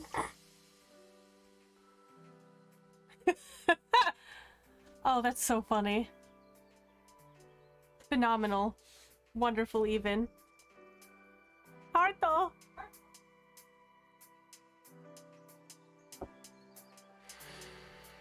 So yes, we will do our last wind down for the next 10 or so minutes.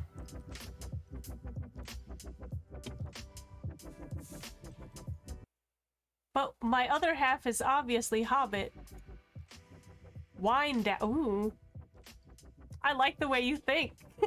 Wine time? I actually don't really like wine that much, but it is. One half is elf and one half is hobbit.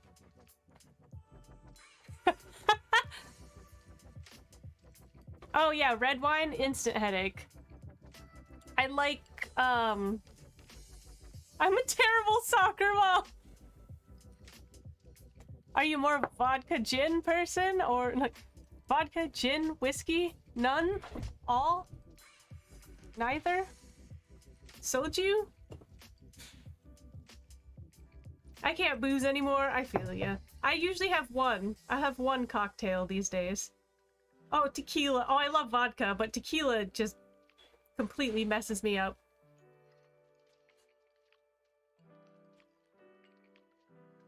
No. Half hobbit, half elf. Those are the two.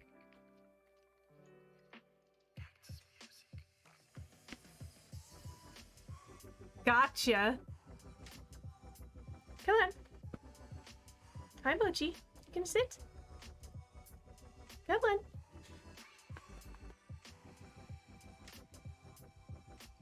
Yeah, my body will not let me have nice things.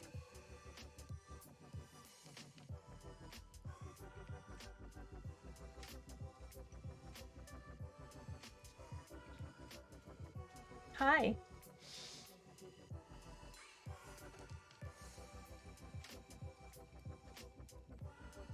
Oh, you gonna settle? You're just gonna stand here. Hi. Even one drink and I'm sick for days? Oh dear. Well, that's no good.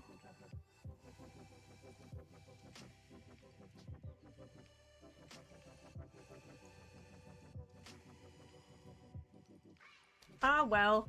Clearly, we just need to drink, water and tea. Get really into matcha. What's your Friday looking like? Hi. Can I sit?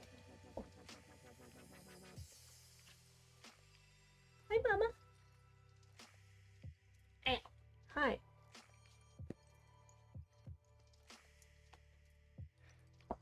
I want to drink this tea, but it is way too hot right now. This is the sad truth. But yes, no, next week... I need to stop saying yes, no.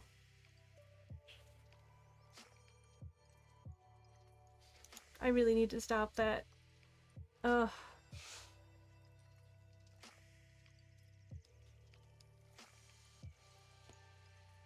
What isn't hot right now, but is so good for you? What is so hot? What is hot right now, but so good for you? Oh no. Wait, why did I ask? I hate that I say yeah, no all the time.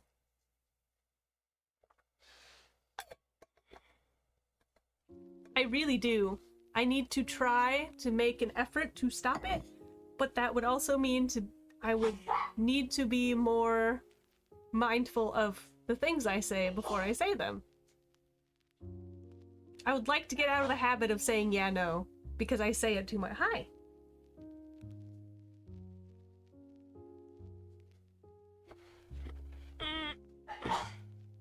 It's the moist emote. I don't know why you're asking.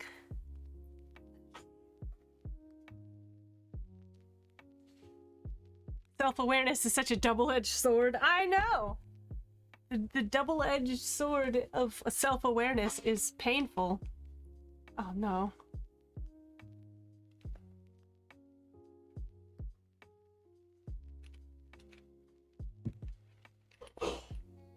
Oh no.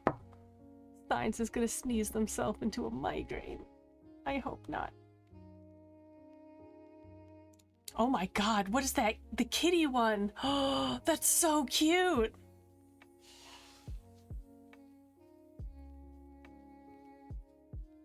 How dare. Oh my god, that's good too. What are all these emotes? These are all so good. Well, I love your dumpster fire one. Hi there. You have some good ones.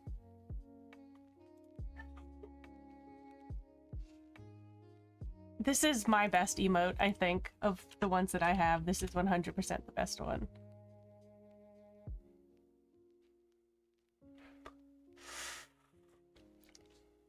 Are we just... Also, Strutlog, I'm curious. What is the meaning of your screen name?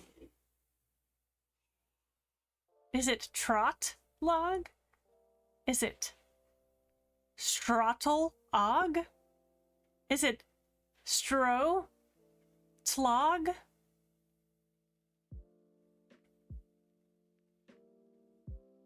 I got a pink one! Cute. Why is this so quiet again?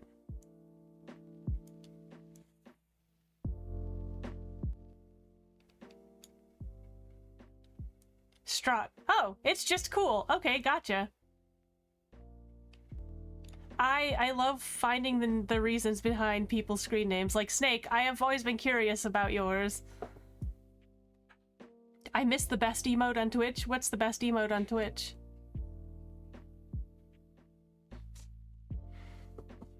Also, I need to put up some more BTTV emotes, I think.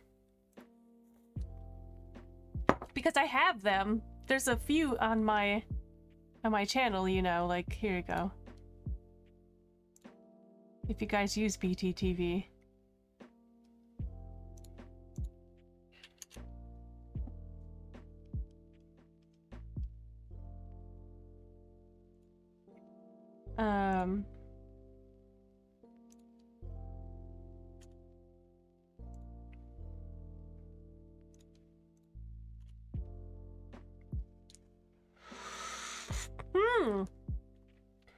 In a galaxy far away.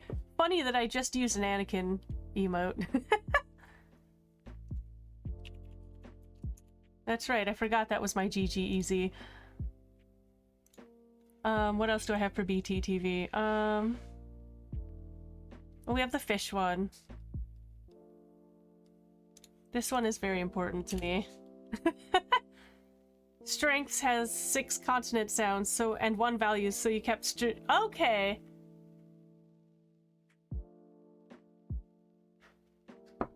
Strutlog. Strut. Interesting. Are you comfy, Mochi? I think she is settled. She is in log form. Good people. Don't end up here. Thank you for the follow, Cozy. She has taken the log form, if you can see.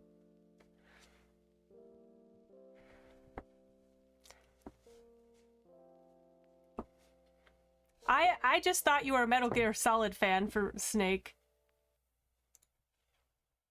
Alright, we're gonna do lo-fi, because shit's too quiet. Mine is based off a comic about a crashed alien pilot cloned by their ship over and over again. Oh!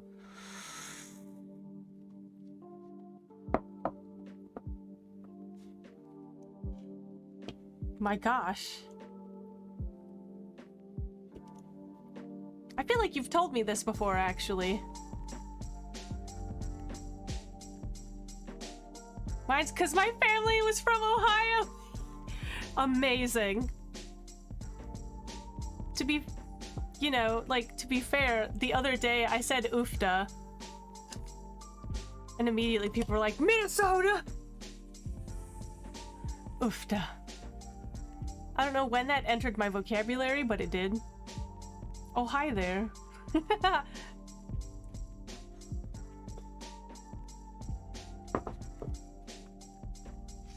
That is excellent, though. I love that. Oh, man. I'm so glad we can watch all of Mr. Rogers on... I think we can just watch it on YouTube, right? I'm pretty sure all of it's on YouTube. Oh, I love this one, too.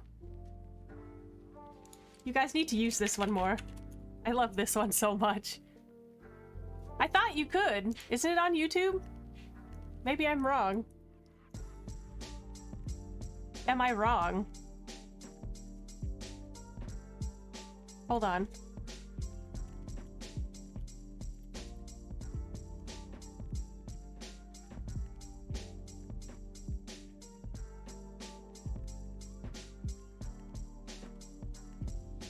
Well, PBS Kids is on YouTube.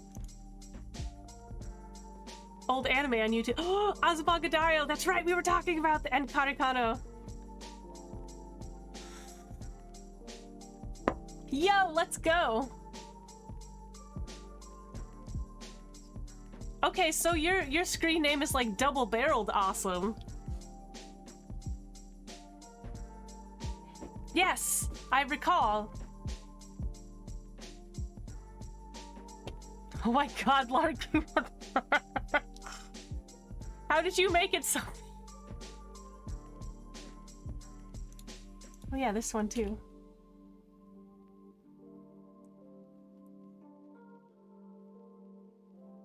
How did you derp it out so much? Mail processing facility.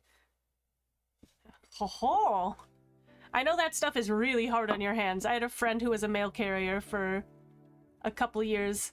Well, he was laid off because he was too qualified for work. But his hands took such a beating. We will send you some udder cream.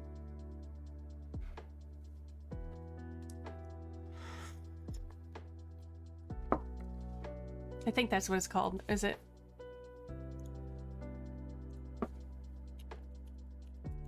Udder balm. That's what it is. Got 2 mail carriers. I call them left leg and right leg. Clone. Please, the dad jokes.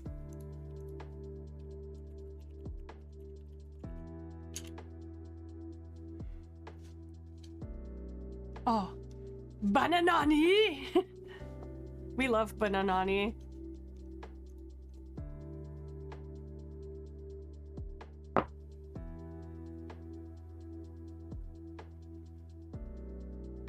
Did you hear about the goblin that got his left leg and arm cut off? No, I haven't. It's okay, he's all right now. Oh. Oh. Also, I don't know if you have much time to read. Hi there, but you might actually like this. Actually, you know, I think...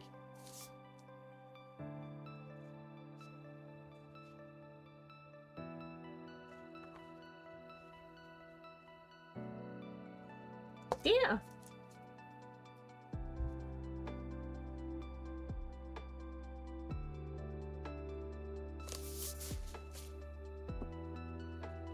I read teen garbage for the most part. Let's go. Jake laughing emote. Yeah, you should. Listen, sometimes it's fun to read teen garbage.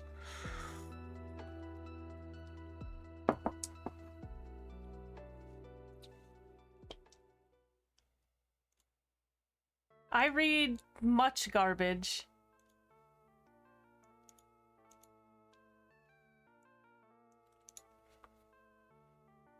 Your son is yelling at me again. Come collect him.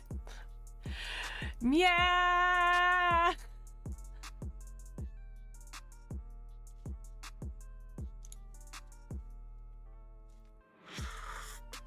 What kind of yells does this cat do? I need to know. Why? Because cats.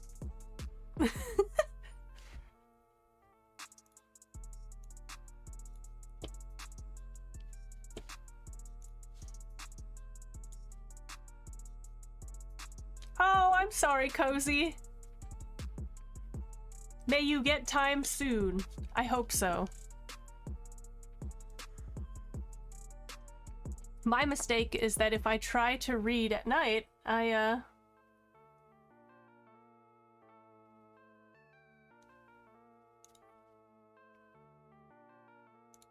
will stay up for a million years.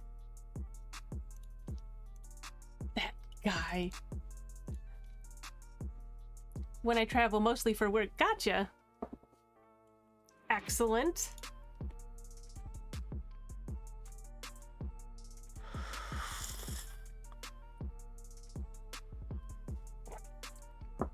Download books on your phone and use them built. I Download books onto my phone and read through them using built-in apps. Okay, cool. But I have too much work to do? No, you can't. I suppose you can't do audiobooks, Cozy? During commute or anything like that?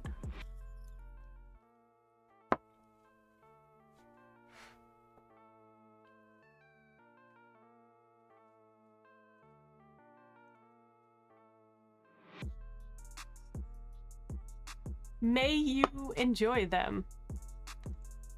I have a hard time with audiobooks most of the time. Excuse me.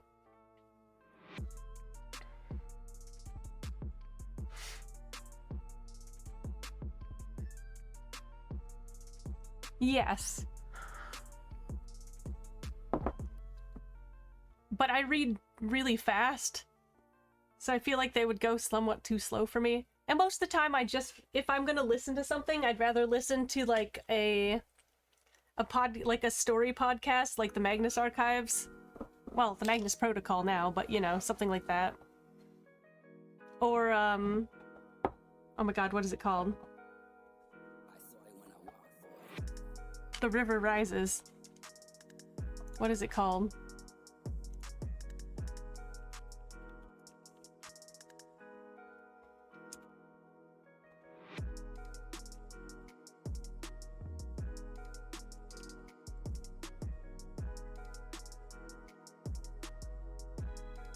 The Silt Verses, that's the one. If you haven't listened to the Silt Verses, it's excellent. Panic at the Disco all the time. Oh, hi, Monocle. Okay, dokie. Don't take that out of context. I love you. We had a really great interview today. Enjoy your drive home. Have a good weekend, Snake. The Silt Verses, that's the other one I really like. But I tend to really like, oh, Malevolence is also really fun. But I like those kind of storytelling podcasts. Wow, that's very, very word mouth sound. Which one? Malevolent? Or Silt Verses?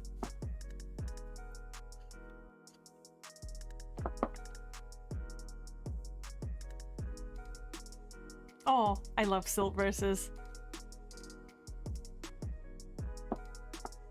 It took me 2 times before I got into it, and then because I had to be in the right mood for it, I found, and then I really got hooked.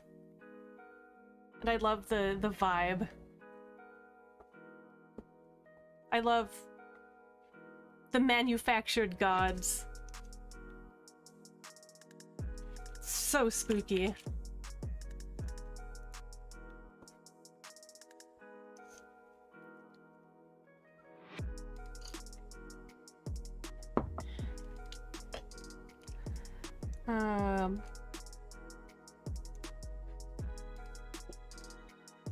Go on errands in town, collapse into a pile, and play PS3 a bit. That sounds fun!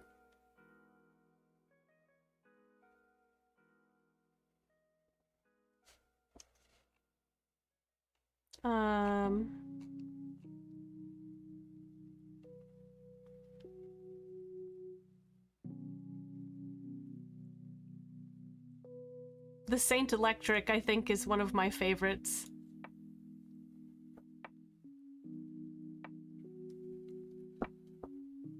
Aww. Yay. The Saint Electric was one of my favorite, like, just gods in general, because it's so upsetting. Like, oh, Silt Versus was so fun.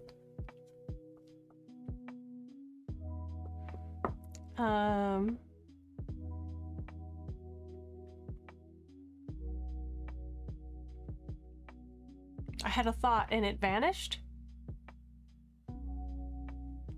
I think it would be really fun to have like a story podcast, but I feel like I wouldn't have the the focus to actually do one. But like, if I ever got into podcasting, that's the style that I'd want to do.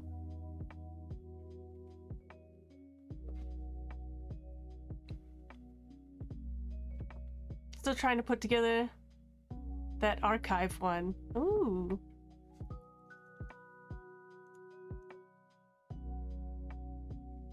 Not sure how long to make each episode. Yeah, that's fair. I mean, I imagine like 30 minutes isn't a bad amount.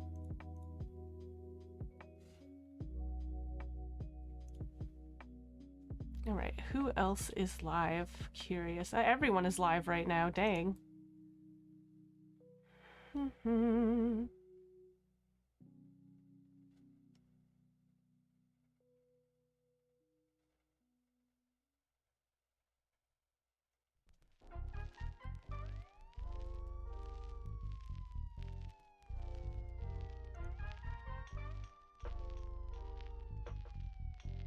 Right, 30 to 60 minutes tends to be what I like the most.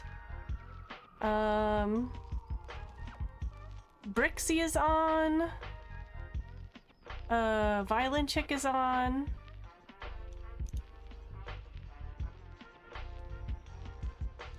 Who else is here? Let's see. Nutburb. They look fun. Let's go raid Burb. They're doing art, it looks like. And I figure if you want something, it'll be a nice chill time? Yeah. I need to invest in a bank of sound effects to help the lot. You know, you can find a lot of the, like, sound effects CDs and stuff at, like, the library and whatnot. Though it would be fun to try and manufacture sounds. Like, I would love that job. That sounds like a really fun time. Anyways, I think we're gonna raid Nutburb. Because, they're making really cute art right now. So I think what we're gonna do, we're gonna wrap up. And then I'll be streaming on Tuesday, or we'll be doing Dragon Age. Don't forget, tomorrow at 1 is Little Button's comedy thing, like comedy stream. So that will be really fun. I'm gonna try and be there. I know I'll be at D&D, but I'll have to leave a lurk up probably. Anyways, we shall go raid. I hope you all have a wonderfully fantastical, phenomenal rest of your weekend. I know after D&D today and tomorrow, I'm probably just going to be playing Terraria with Monocle. Yeah. So, until then, lots of love. Have a fantastic weekend. And...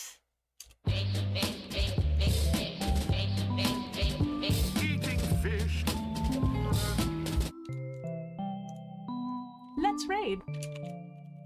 Here's the raid message for non-subs. If you catch an elf stream, you have it made. The traps are laid. What an optimal ratty played. She heals us and hit different. Battle mage, slaying so much, lesson in the dragon age. Teabagging as she still get the win. She's a slam dunk every time she could den a rim. So you should definitely throw her a follow. Now watching elf can make your whole night feel hollow. Dopest on the net, started with dreams, and she got the ball rolling, playing marbles on stream. Good. Life is a beach. It's better to drink water than energy drinks. It still seems like a lot of nut for a Lord talk, but if you gotta hear some nutting on Twitch, don't worry, that pretty face, she's got a button for it. It's so Valheim, the way she building that nicest. No Man's Sky and Elf been running the shit.